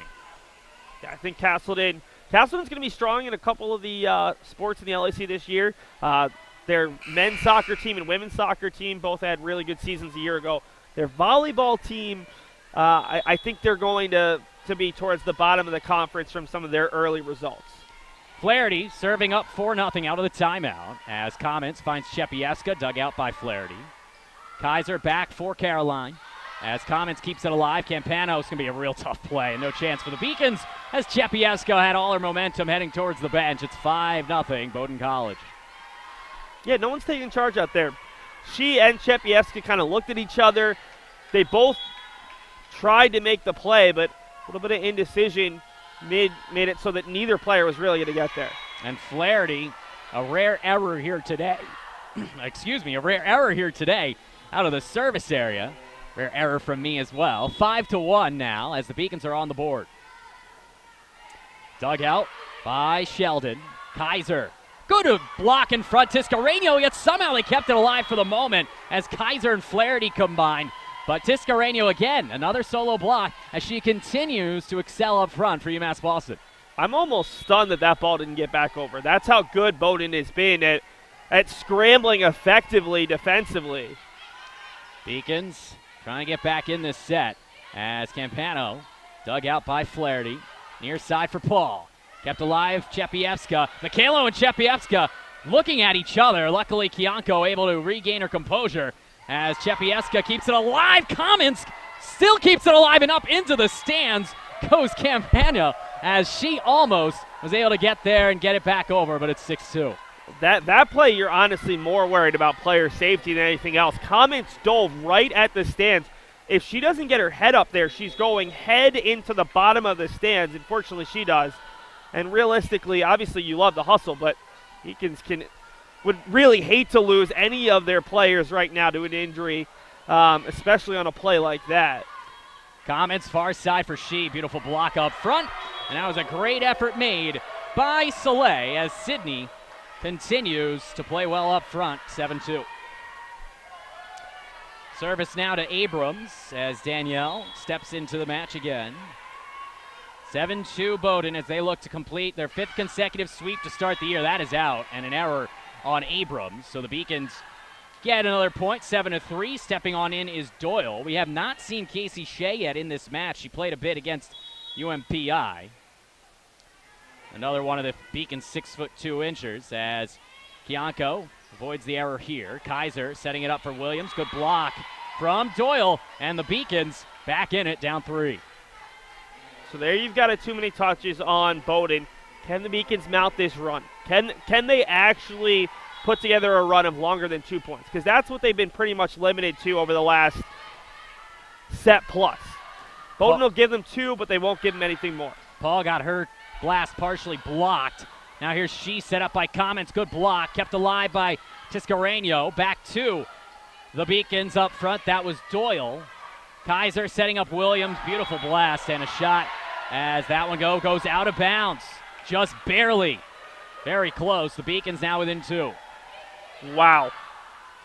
I'm stunned that didn't go Bowdoin's way. I thought it not only hit the back line, I thought it also might have caught a bit of the jersey of a Beacon trying to get out of the way of that particular kill.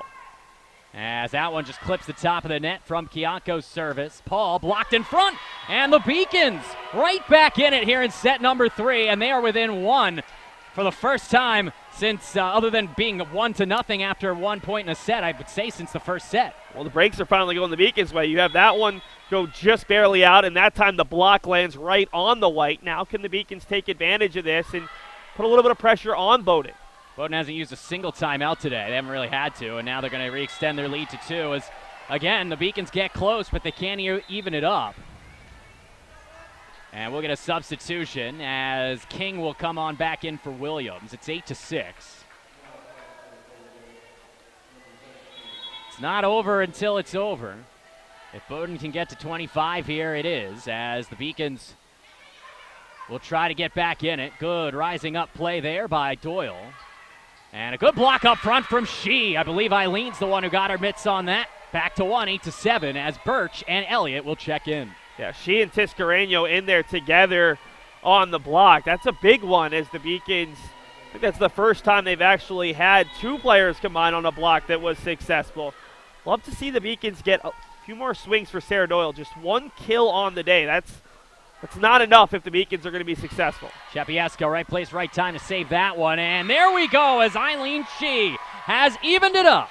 We are tied at 8 here in set number 3. 10th kill on the day for Eileen. She and Sophia Paul, the only players in double figures.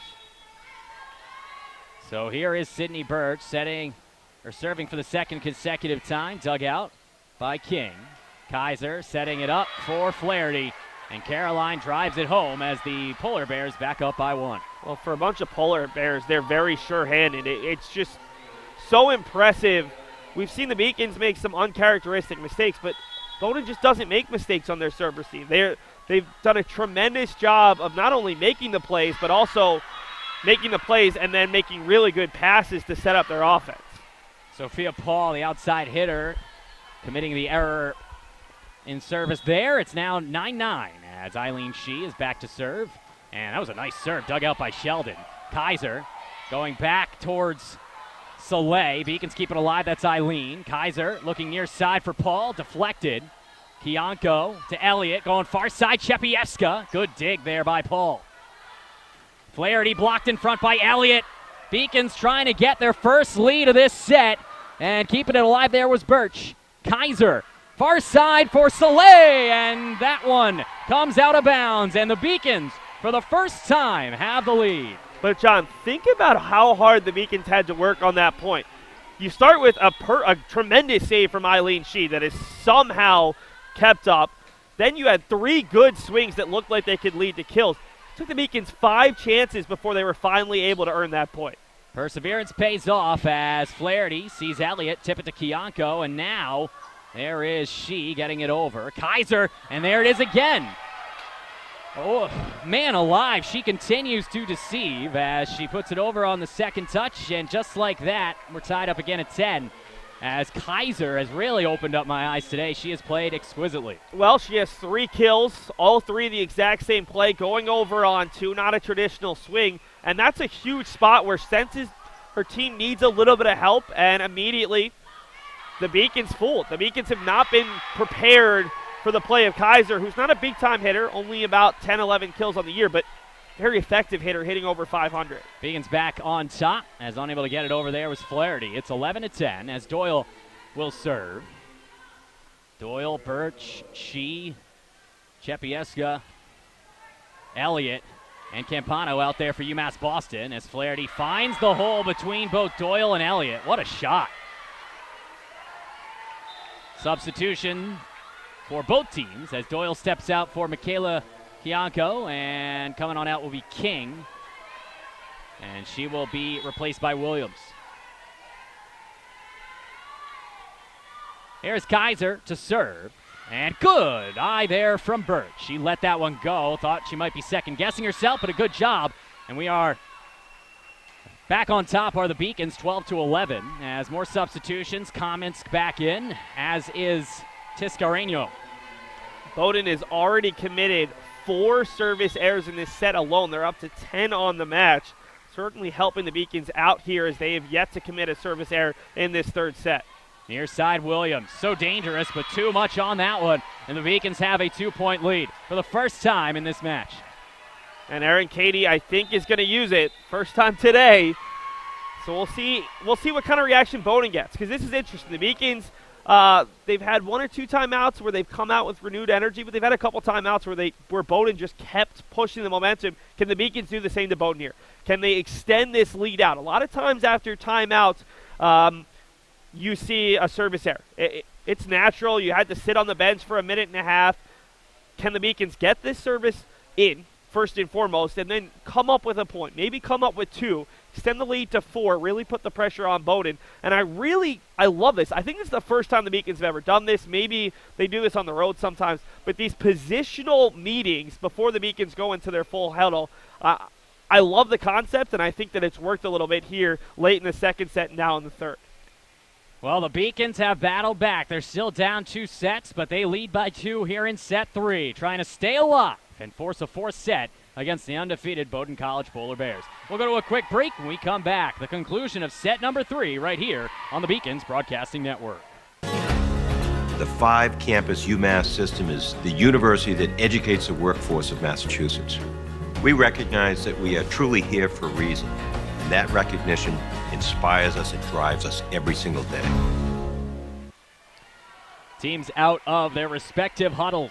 Beacons on the left side of your screen serving. Here's Carson Comets. Up by 2. Comets delivers, dug out by Sheldon. Kaiser goes behind her to Abrams. Beautiful play. And the Beacons out of position there as it's back to a 1-point game. Well, it's almost as if Abrams went up the ladder. She was able to climb an extra rung and get above the Beacons block and then just tip it down. Really nice play from Bowdoin out of the timeout as Katie's had to use a certain set or a certain look a couple of times today to get her team out of a little bit of a rut. And Bowdoin doing exactly what you want out of a timeout, coming up with a little bit of a run. Yeah, absolutely. That timeout certainly worked out for Coach Erin Cady as she sees her team even it up. Flaherty back in to serve as she sends it over, dug out by Michaela, and that is 3 consecutive relatively easy points now for the visiting Bowdoin College Polar Bears. Well, that one, I'm just wondering if there's something that Caroline Flaherty's doing on her service that we can't see up top, because it didn't look like that difficult of a service receive. And for one reason or another, the Beacon's service receive has just not been as crisp as they've been all season long. And Tiscareño has been crisp as a cucumber here in this match, one of the few for the Beacons as she delivers to even things up at 14. Yeah, Tiscareño now one of 3 Beacons with 5 or more kills. The problem is Tiscareño, Eileen Shee, and Amelia Chepievska have 21 combined kills. The rest of the roster has 2. 15-14 now, and the ace there from Chepievska. Beacons trying to keep this match alive. Chepievska dug out by Sheldon. Kaiser for Flaherty, blocked in front, and who else? Marcela Tiscareño continues to excel up front for UMass Boston. Beacons are just playing with a different kind of energy. The bench is trying to get even louder to support their teammates. It's the best the Beacons have looked probably since the first 10 or 15 points of this entire match. Kaiser near side for Paul. Chepievska comments to Shee, blocked in front and out of bounds. So the Beacons continuing the run. It was muted momentarily out of the timeout by Coach Cady's Polar Bears, but since the Beacons saw Chepievska step into the service area, they have rolled to a 3-point lead and another timeout for the Polar Bears. I love it. I love the fact that the Beacons are up their energy. We talked about one of the keys is minimizing the runs. Well, it's a nice job by the Beacons. And right now, with Bowdoin out of timeouts, if you can add even 1 point here, before Bowdoin gets a side out. Make it 2. You're up by 5. You only need 6 left. Bowdoin hasn't been in this situation all season long, and that's a positive. If you can take this third set, all of a sudden, Beacons are here at home.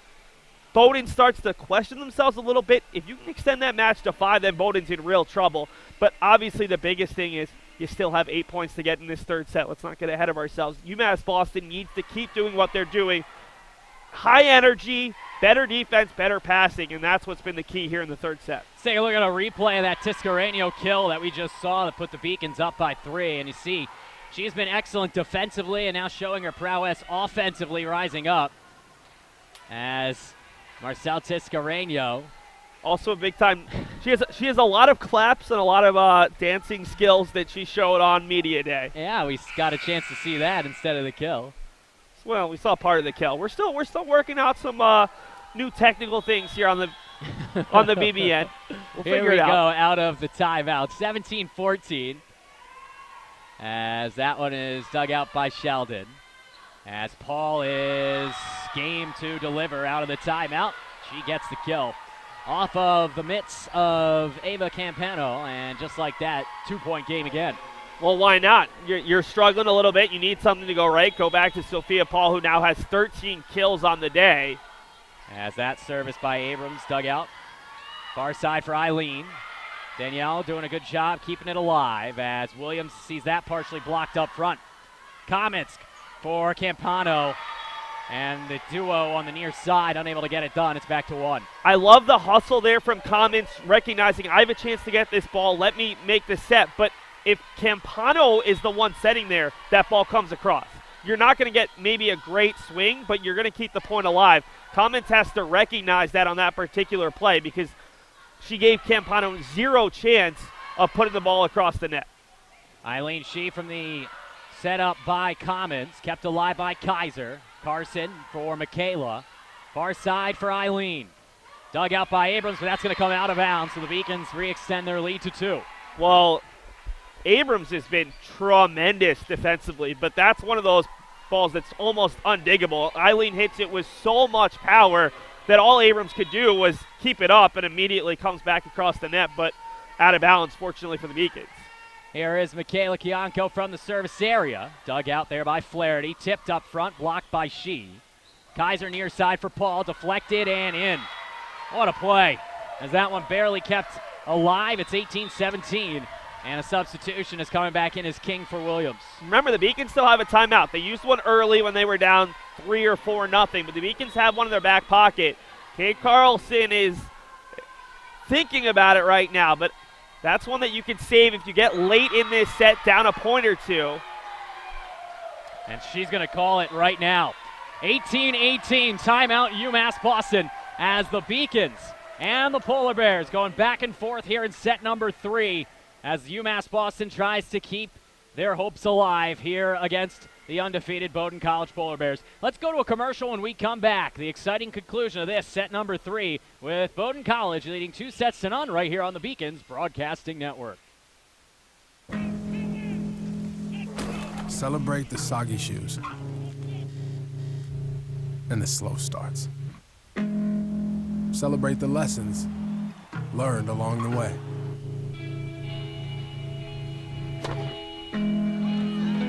These are the wins. Not the shiny, nail-biting kind. These are the last a lifetime kind.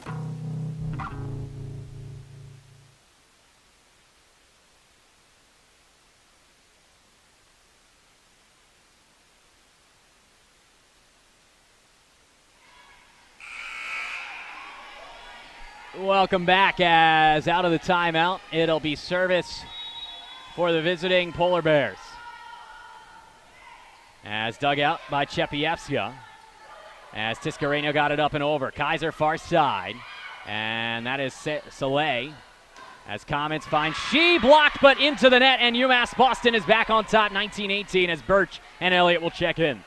I love the confidence of Marcel Tiscareño. She did not get the first swing anywhere the way she wanted it. I mean, she had a disgusted look on her face. Kept with the play, able to get the dig, finds her setter, and the Beacons get the point to take the lead right back. Here's Berch, just getting it over the net.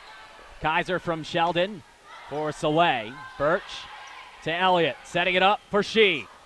Good keep there from Flaherty. Far side, Chepievska. Christina behind her, and Doyle just way too much on that one as it comes out and we're tied again. Elliott took her too far outside. She floated that set. That's got to be closer to Doyle, and Doyle has a chance to put it down. A bad mistake for the Beacons on a free ball. You have to get a good swing when the opponents give you the easy free ball rather than having to dig it out. 19-19. Michaela for Elliott. Far side for Eileen. Beautiful job by Eileen Shee, getting it right in front of the excellent libero Sheldon.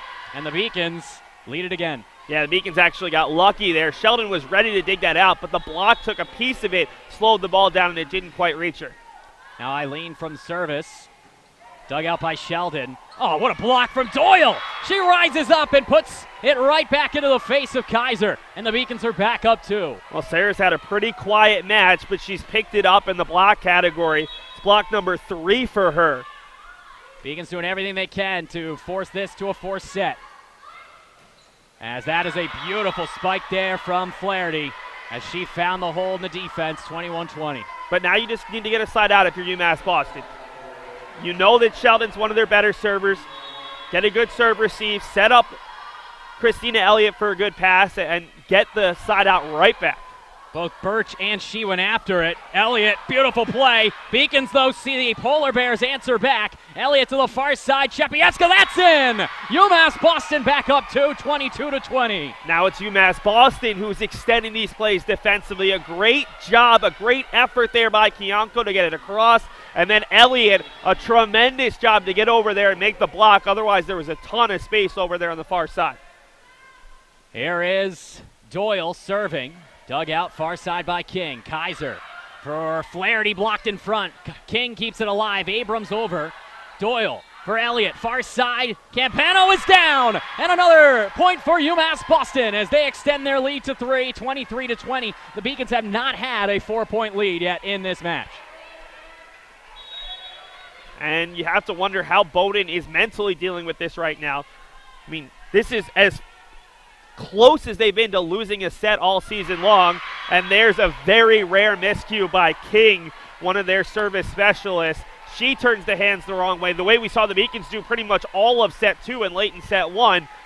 Now we see Bowdoin having to deal with a bit of the nerves that the Beacons showed early in this match. And now set point for the first time for UMass Boston is Doyle. Serving, dug out by Sheldon. Kaiser here for Flaherty, blocked in front, and UMass Boston will avoid the sweep and hand the Bowdoin College Polar Bears their first set defeat of the 2018 season. The final score here in set number 3. The Beacons 25, the Polar Bears 20, and what a comeback from the way this set began, and what perseverance from UMass Boston with where they were in this match. Well, it comes down to two things right now. First off, the block has finally showed up. The Beacons with 10 blocks as a team, Bowdoin with just 3. The second thing is the Beacons tightened up defensively, held Bowdoin to a 0-64 margin in that third set after they hit 542 in the first set and 250 in the second set. So that's tremendous, and the Beacons actually hitting a match-high 231. So the Beacons are starting to get back into this match.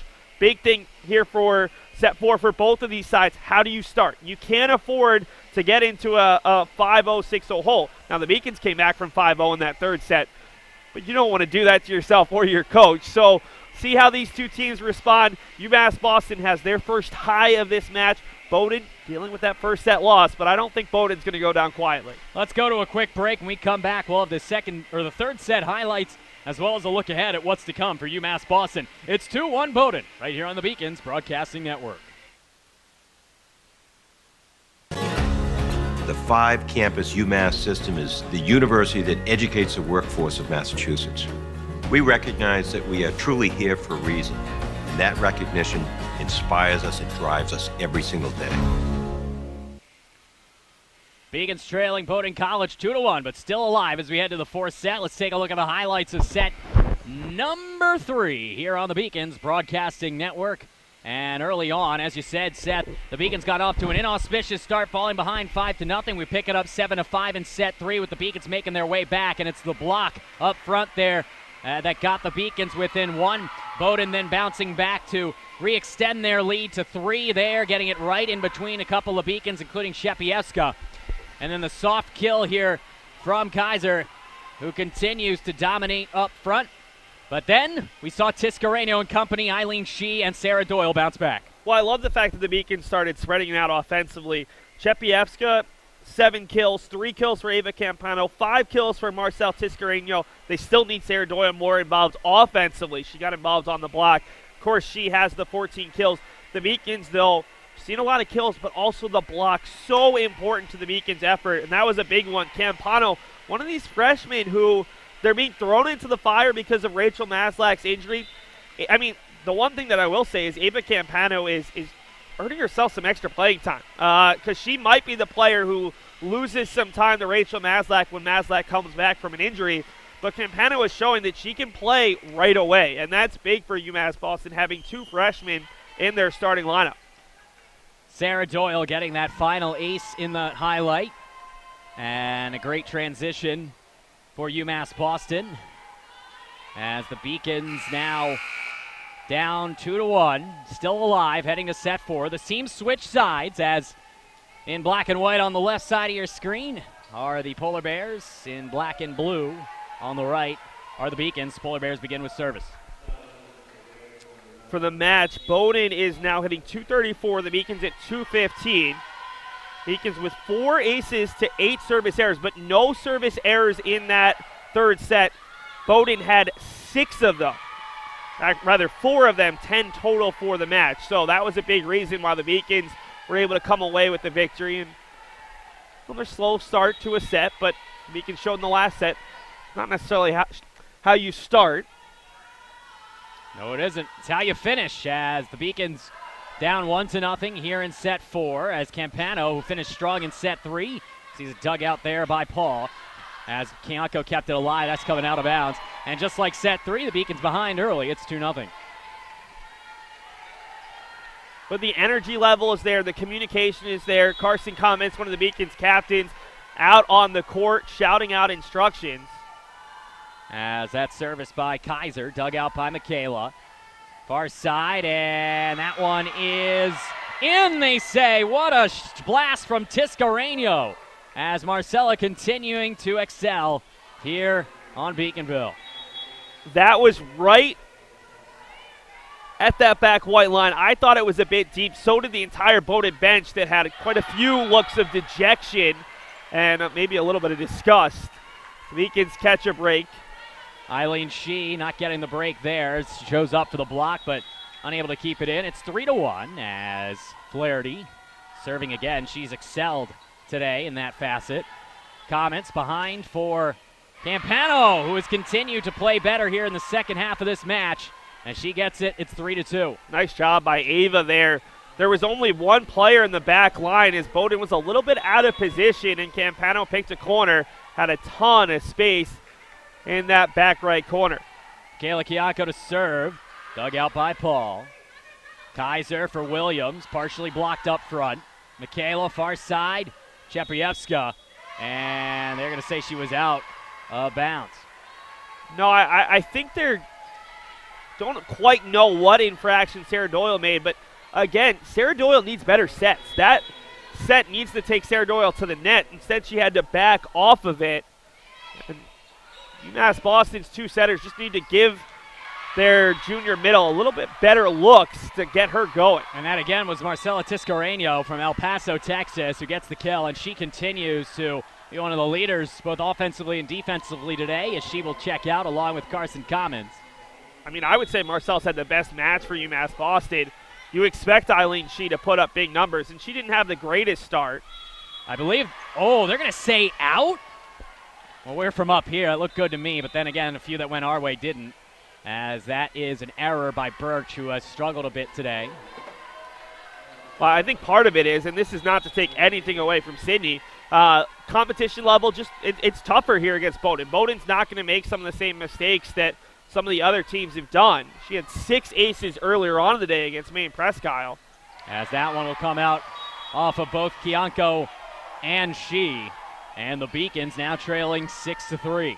But have to give a shout out to Berch, who's playing behind Kianko, who's one of the best liberos in the region. You're going to get playing time. You have to work, and she's worked so hard on her service to earn a spot in the rotation. As now Kaiser setting it up far side for Paul, and that one comes out but deflected. And UMass Boston now trails 7-3. Yeah, like you said, Sidnee Berch just a junior, so next year, once Michaela is no longer wearing Beacons blue, she will likely see her role expand as we get a timeout. UMass Boston with the Beacons trailing at 7-3. I think you have to take this timeout right now. Can't let Bowdoin extend it to 5 or 6 points. And again, the message is the energy has to pick up. That's when UMass Boston has played their best volleyball thus far. And right now, to start this set, it's been a little bit of lackluster for this Beacons team as they continue to meet in these 4 different little circles before huddling up, and I think it's brilliant. I don't know about anybody at home, but positional grouping and positional conversations are so huge when you have a player. I mean, you talk about quarterbacks always meet in football, and point guards typically meet with coaches separately in basketball. I think talking specifically to the players who do the same thing with you at practice every day might give you better insight than meeting as an entire team. After they meet individually, they meet in front of their coach, Kate Carlson, and now they are back out onto the court. UMass Boston trailing 7-3 in set 4, trailing 2-1 in this match. As the Beacons will be back at it later on this week as they'll hit the road for 3 straight. And we are underway here in set 4, and that is a beautiful effort on the kill by Eileen Shee. Her first kill here of the set. It's 7-4. Well, we've seen Bowdoin do that a couple times where they've specifically designed a play for Sophia Paul to get a good swing. Beacons find Eileen Shee to get that side out, get themselves back within 3. Eileen with the service after her kill as Paul tried to tuck it in the line. She did, but Eileen kept it alive. And then getting it just off the outside of her hand there was Chepievska. Not sure if it was intentional, but it paid off. She got it up over the defense up front, and it's 7-5. I think Amelia knew what she was doing the entire way. She went up in the motion where it looked like she was powering up for a big swing, and then at the last moment, a soft little touch to get the kill. And an even prettier kill there from the likes of Soleil as Sidney tucks it in. It's 8-5. As I was alluding to, the Beacons hit the road for a 3-match road trip at Wellesley College, at Castleton for the first time since the Spartans became an LEC member, and then at Emmanuel College next week, and into the week of September 15th as that one is dug on out from the far side. Flaherty blocked up front by Doyle. Paul keeping alive Elliott. Kianko for Amelia. Great dig by the libero Sheldon. Flaherty out of bounds, and both teams want the credit, and it's UMass Boston's after a hesitation. Well, that was some miscommunication between the up official, down official, and the line judge actually on the Bowdoin defensive side. No one was communicating whether that ball was in or out, and finally, I think the up official made the decision from as far away as possible. Definitely was out, so it's a good call as 8-6 now Beacons trail. Flaherty, though, pounds that one through and in. And UMass Boston, much like they had in the first 3 sets, trailing here throughout set number 4.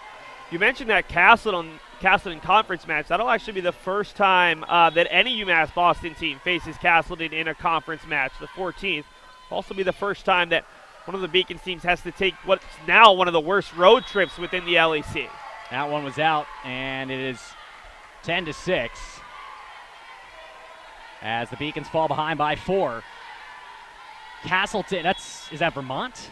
Rutland, Vermont. Yeah, it's a solid 3 to 4 hours. As the Beacons down by 4 here.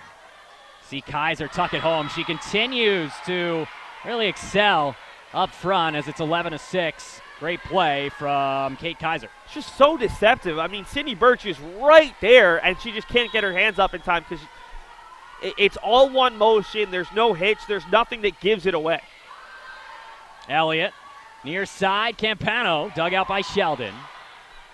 King for Paul, and what a blast from Paul. Michaela did everything she could, but Paul and Sheldon have really excelled. We haven't even mentioned Ashley Williams in a while. She's been on the bench. And we have a timeout for Kate Carlson and the Beacons as UMass trails 12-6. Well, one of the players we haven't given enough credit to is Sheldon. Sheldon has been so solid. And that's the thing about Bowdoin. Their defense is so solid. They're so strong. I mean, she's coming up with these digs where not only is the ball hit extremely hard, but she's in the correct defensive position. She makes a perfect pass to her setter, which leads to all these easy swings for their hitters. Their defense has generated a lot of their offensive opportunities. And right now, the only way I see UMass Boston getting back into this set is if the block starts picking up, because that's what they've been able to generate some easy points out of, and that's where their energy has come out of. UMass Boston they'll get a point or two here and there from a good swing, but they haven't been able to create consistent momentum here in the 4th set, or really the 1st or 2nd. It was only the 3rd set where the Beacons, trying to avoid a shutout at home, trying to keep that perfect record going. It's easy to win the 3rd set with the other team maybe taking a step back mentally, thinking, okay, we're going to cruise. The 4th set is the toughest. Once you get to set 5, I mean, Bowdoin is already thinking we can't let this happen. But the 4th set is where every team, after giving up the 3rd set, is thinking this needs to end right here and now. Let's not give in to a 5th set and give the other team all the momentum. Flaherty keeps it alive and now gets it right back. Jug out by Sheldon. What reaction time for Lisa Sheldon. She continues to play well. Here's Paul right in between both Berch and she, and the lead is extended to 7. Sheldon's up to 25 digs, and we're maybe just shy of the midway point of this 4th set. It's unbelievable what she's doing, and it kind of shows why she was the regional player of the year last year. One of the most solid liberos I've ever seen. She digs it out again on the blast there from Berch, and then coming right back is Paul. She keeps it alive. Elliott for Campano is getting a lot of playing time here in the 4th set, and she gets another as UMass Boston staying alive here in set number 4. We will get some substitutions. Ciscareno checking back in, as is Comets, stepping out both Berch and Elliott. Carson to serve for UMass Boston. Out there with Kianko, and Campana, as well as the duo of Tiscareno and Doyle, or And Chepieska up front, but there's another error on Comments, handing it right back. Yeah, that's 2 now for UMass Boston early on here in this 4th set, and that's what they were able to avoid doing in the 3rd. Now, both teams have 10 service errors on the match. That one is out off the service. Another service error, and so now 11-10. The Beacons have just 1 less than the visiting Polar Bears. Yeah, somehow I think this is going to be a major talking point at practice on Monday, limiting the service errors, especially in tight matches like this one.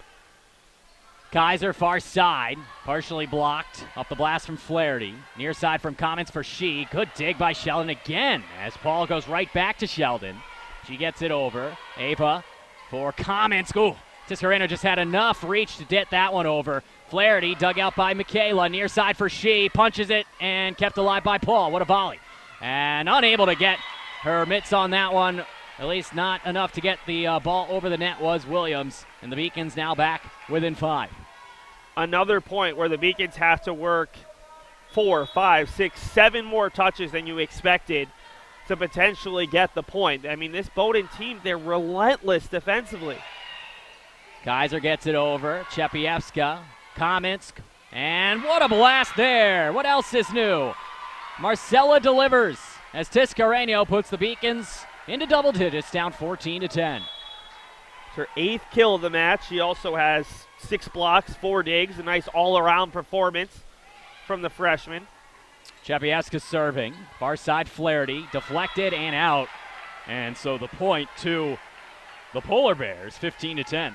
That's a tough break. It wasn't actually a very good set for Bowdoin, but a good enough swing from Flaherty to force the block to stay up there, and the Beacons just tip it out of bounds. There's Flaherty serving now. Dug out by Chepieska. Comments, finds Ava, and Ponyo gets it blocked, or dug out from Flaherty. Partially deflected up front, far side for Paul, out of bounds. So the Beacons back onto the scoreboard, 15-11, and back onto the court is Doyle, replacing Campano. That was just the 3rd error from Sophia Paul versus 18 kills. She was hitting .485 up until that swing. Probably going to put her down to about .470. She's just an unbelievable match for Bowdoin's top hitter. That one almost handcuffed Sheldon, but she kept it alive. Comments near side for Eileen. Eileen deflected and in. If they can get Eileen She going in the second half of the 4th set, much like they did in the 3rd set, the Beacons may be in business as we will get a timeout by the Polar Bears as they lead it 15-12. So UMass Boston still in this one, down 2 sets to 1, and after it was down 2-0 and it looked so dire in set 3, you have to like what you've seen with them keeping themselves in it so far. Well, whenever you go down 2-0 at a non-essential match, this isn't a conference match, this isn't a postseason match, it's not do or die. To me, a part of the mind focuses just on how can we show improvement? How can we play a little bit better? Obviously, the final score matters, but can we take a positive out of this? The Beacons have already accomplished that. They showed they had the fight. They took the set. They played a lot better volleyball. But now if you're going to focus on actually winning this match, can you take 3 of the next 5 points? Can you take 4 of the next 6? Can you put the pressure back on Bowdoin when they were able to do that in the 3rd set? Take a little 2-3 point lead. We saw some cracks in Bowdoin's defense. We saw some more service errors. That's what the Beacons need to do right here. They need to keep playing good volleyball, but they also have to take points out of this timeout. A service error, a 2-0 run for Bowdoin, and I think that might take them out of this match. 15-12, UMass Boston trailing here in 4th set action. Michaela Kianko will be serving for the Beacons out of the timeout. As this one is up and over, dug out by Flaherty. Kaiser finds Williams, and back in the game and back on the board is Ashley Williams. And the Beacons are actually going to get the point. Ooh. The Beacons were pleading with the up official that the attack was made into the net, and they're going to get the point. So that's huge right there. And I don't think the Beacons were initially going to get the call, but then Eileen She asked the up official, hey, I saw this happen, and the up official conferred with the down official and overturned the call. What a play by Flaherty to get that over from the end line, but not enough to get the point as that one is powered home from Doyle up front. And UMass Boston is back within one. That overturn of the call may be a turning point. That's huge. And then Sarah Doyle with her second kill. Feed her the ball. Make her an option in this offense, and you're going to make it a lot harder on this Bowdoin side. What a play by Sheldon to dig that out, as it was partially deflected by the net. Tiscareño cannot get it down. Still alive, Sheldon for Kaiser, in front for Abrams. That one kept alive by Comets. Finding Chepieska was Michaela. Williams keeps it alive for Flaherty. Amelia up front, Comets. Near side, she blocked in front. And the point to the Polar Bears. A rare block for Bowdoin, but a huge one. Ashley Williams and Danielle Abrams combining for that block. And that was one of those points where it really felt like it could be a huge momentum shift. Both teams coming up with some big defensive plays to keep the point alive. And that's trouble for the Beacons. Comets doesn't have the height up front that the likes of Doyle or Tiscareño. And off the service from Abrams, it's now a 3-point advantage. Abrams back there, ready to go again. Danielle rising up, dug out by Amelia. Comets for Tiscareño. Good play as the Beacons fold the defense, and we have a substitution as Berch will check in. Beacons in that 6-2 rotation right now, and it's tough because it means that Tiscareño goes to the bench, with the Beacons getting a little bit more defensive with Berch coming on. And the Beacons also changing setters, Comets being replaced by Elliott. Michaela digs it out. There is Elliott. Finding She. Good dig from Flaherty. Kaiser far side for Paul. Deflected and in. Both Beacon setters up front trying to block that one, unable to do so. And we will see another substitution as King checks in for Williams. And Tiscareño, as you mentioned, now out as Berch is in as well. So here we go. 18-15 here in set 4. Berch digs it out. Elliott coming back towards Amelia. Paul keeps it alive. Soleil near side, and that is a point for UMass Boston as deflecting it out of bounds up front was Kaiser. So she back to serve with her team down 2. 18-16 here in set 4. It's 2-1 Bowdoin. Both of these teams undefeated coming into play today. That one almost handcuffed King. She kept it alive. Kaiser far side for Paul. And Sophia again delivers. It's 19-16. Well, both teams just feeding their horse. Eileen Shee comes up with a big kill. Bowdoin goes back to Paul. Those two players both close to 20 kills on the day. Paul the slight advantage. That was her 19th kill, and Eileen Shee now has a double-double. Good play there from Berch. That was close. She let it go, and that's an error on Paul. And the Beacons back on the scoreboard. So Michaela sits down now as she will take a seat, and the Beacons will have service in the form of Doyle. That one dug out, and unable to get it over is Kaiser. Kept alive and helped out there from Soleil. Near side for Ava Campana, who just checked in for Michaela. Near side now, and pounded right into the mitts and into the chest of Berch, who couldn't handle the power of Soleil, who heads to the bench, getting her team the 20th point of set 4. It's a great swing by Sidney Soleil. The one positive on that point is the Beacons finally were able to read Kaiser. Kaiser went over on 2 for the 4th time today. Campana was able to keep the ball alive.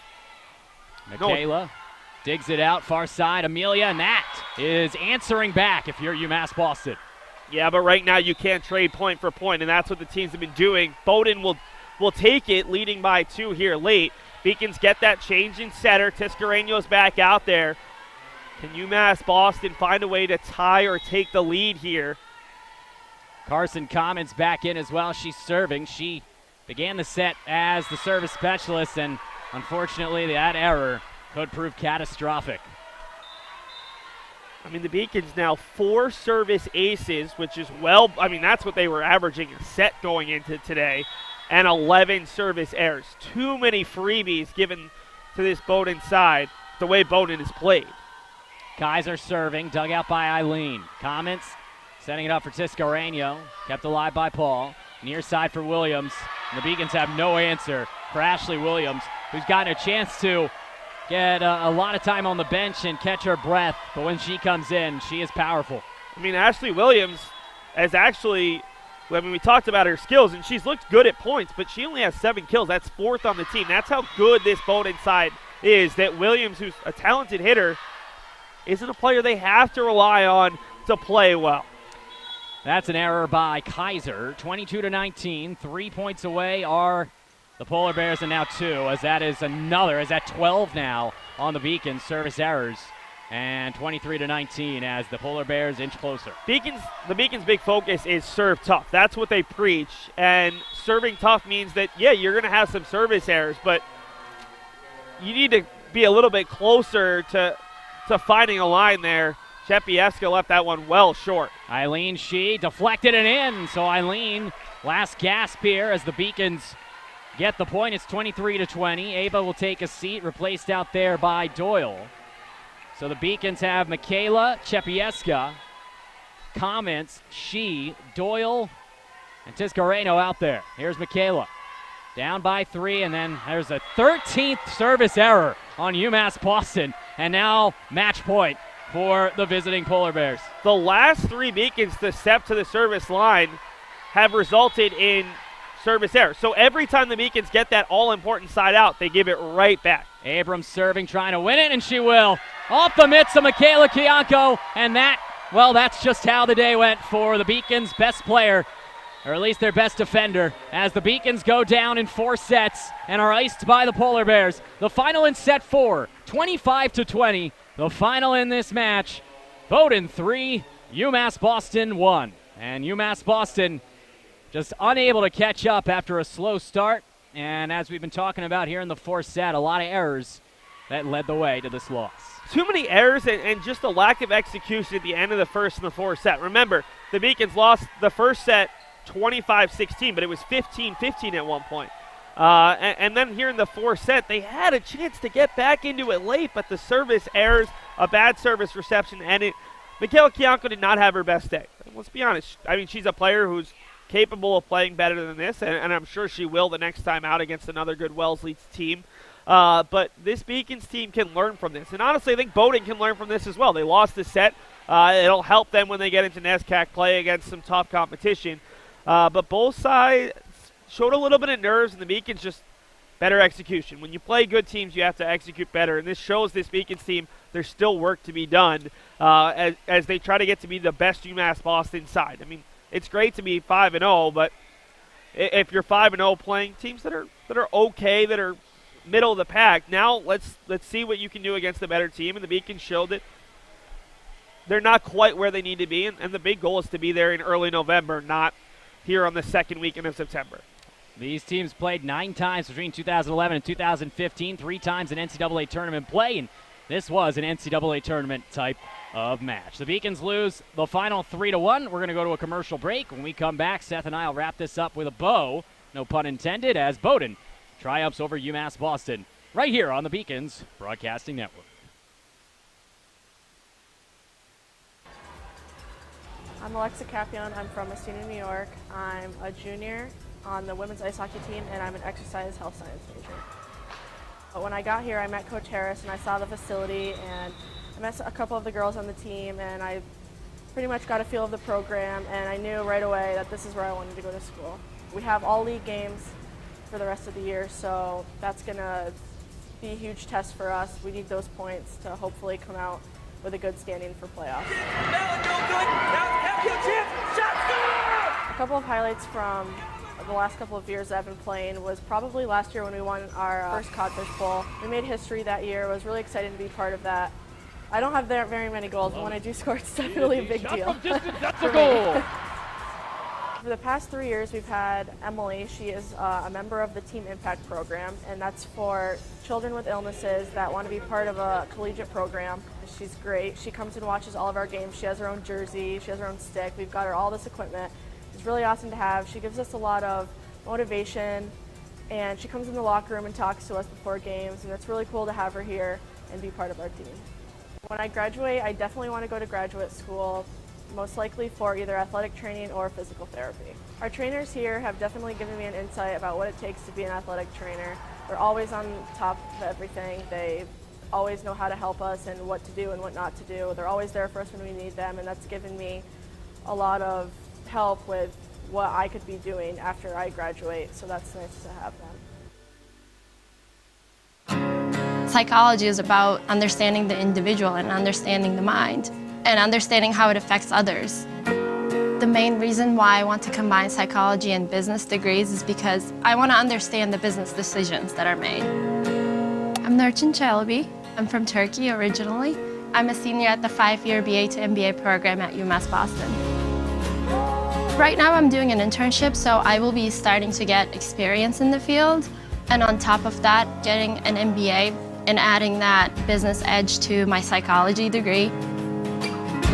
I think in management, the biggest mistake you can make is to not listen. So I want to be able to step into a company and say, here's what you're doing now, and here's how you can improve it in order to get the best out of your people and in order to actually have people coming in here with passion. I moved here when I was 16 for high school. Moving from Turkey, it was a rough journey for me because when you don't really speak the language that well and when you don't really fit in the crowd, it's very easy to disappear. But I decided not to give up, and UMass helped me. It was really a blessing for me to come to UMass Boston because it helped me really grow and show me that I can do things on my own. I wanted to be able to improve myself. I wanted to be able to try new things. And I think UMass gave me a really good head start on that. At that back white line, I thought it was a bit deep. So did the entire Bowdoin bench that had quite a few looks of the straight. And we are underway here in set 4, and that is a beautiful effort on the kill by. Definitely was out, so it's a good call as 8-6 now Beacons trail. Flaherty, though, pounds that one through and in. And UMass.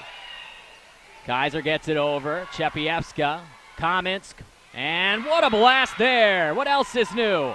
Happened, and the up official conferred with the down official and overturned the call. What a play by Flaherty to get that over from the end line, but not enough to get the point. That's it alive. Soleil, near side, and that is a point for UMass Boston. For Ava Campana, who just checked in for Michaela. Near side now, and pounded right into the mitts and into the chest of Berch. Welcome back into the broadcasting booth. Along with Seth Orensky, I'm John Scooters. Beacons losing 3-1 to the Bowdoin College Polar Bears. Welcome to the post-game show. Beacons, unfortunately, as you see on your screen, got off to a real inauspicious start. They battled back to the final 3 sets, very close, within 5 points. Beacons getting to 20 in all of them and winning set 3. But in the end, this is a Bowdoin team that had come in having not lost a set all year, and they'll walk out of this one having not lost a match, improving to 5-0. Yeah, I mean, let's be honest. Bowdoin plays out of the New England Small College Athletic Conference, the NESCAC for short, and the NESCAC volleyball is some of the best volleyball in New England. This is the best team the Beacons have faced, at least here in New England, probably overall, and UMass Boston showed that they have a couple steps to compete consistently with a team like this. They played really well in the third set. They played well in spurts in the second set and the beginning of the first, even the fourth. It's just consistency right now. They really missed Rachel Maslach in this match, and I'm surprised it took this long. I mean, honestly, like a 5-0 start without a player who's not only a setter but also a hitter. I mean, she plays all the way around. She stays in there, and the Beacons missed her. But guess what? It's a loss. You're going to suffer losses. The best teams in the country, the national champion this year in Division III volleyball, 99% of the time they're going to take a loss. They might have 2 on the season, but they'll take a loss or 2. And realistically, this is going to help UMass Boston long term. They play a really good Wellesley team on Wednesday that had a nice win yesterday. They take on Amherst and Tufts to round out this month, and then they head to California to start October, and they'll play some really good teams. I think they'll play at least 1, maybe 2 nationally ranked teams. Guess what? For UMass Boston, it's all about November, and here in September, it's good to take your lumps. Despite the loss, the Beacons did see some solid performances. Most notably, Eileen Shee continued to enforce her will when it comes to offensive abilities, and both offensively and defensively, Marcel Tiscareño delivered for UMass Boston at times today and looked like the best player on the court more often than not. Yeah, I mean, Tiscareño showed up. Eileen Shee had a little bit of a slow start, and then she played really well. You look at the final stats, the Beacons actually ended up hitting just below Bowdoin, but Bowdoin 69 digs. I mean, the Beacons defense was good. for the most part, Bowdoin's defense was phenomenal, and that was a big difference because the Beacons had the blocks. Neither team served particularly well. Neither team did particularly well in terms of their the service errors, but the defense was key for Bowdoin, and it really was the difference today. Bowdoin just kept up a lot of balls that the Beacons had seen be kills in each of their first 5 matches. Individually, take a look at the team leaders. You see there Eileen Sheed leading the way in kills, as I said. Marcel leading the way with 5 blocks, and the Beacons getting a lot of contributions throughout the lineup. Ditto for Bowdoin College. It wasn't any one player that led the way. No, I mean, Sophia Paul had a tremendous match. Match-high 20 kills. She added 12 digs, one of 3 Polar Bears with 12 or more digs. Kate Kaiser had 43 of the team's 52 assists. But, again, Lisa Sheldon, huge match. Really, really nice job. 30 kills over 4 sets. That's a really nice number. And Michaela Kianko, and I'm not meaning to point her out, but Michaela Kianko, when the Beacons are going well, is typically a huge reason why. But today she didn't have one of her better matches, finishing with 12 digs. And I think that the next time out against Wellesley, you're going to see an invigorated Michaela Kianko, because she wants to prove that she's as good as Lisa Sheldon. Last year, Sheldon got the award. Michaela wants it this time, and Michaela didn't have as productive of a match as Sheldon, and that's a part of the reason why the Beacons weren't able to defeat the Polar Bears. Absolutely. The Beacons also struggling in service today, committing double-digit errors. As you see, Chepieska led the team with just 2 aces this afternoon. As always, want to thank our production team for helping put together what was a successful New England Invitational broadcast on the BBN and a long day here on a Saturday in New England. Our producer and color commentator for the final game of the Invitational, Seth Arensky. Our directors, Gigi Braga and Kelly Danahy. On replay, Gigi as well, and our camera operators, Mike Mulligan, Sarah King, and Olivia Petito. For everyone involved and for my partner in crime, Seth, good night, good luck, and good volleyball. The Beacons falling to Bowdoin College by the final of 3-1. Until next time, this has been a Beacons Broadcasting Network production.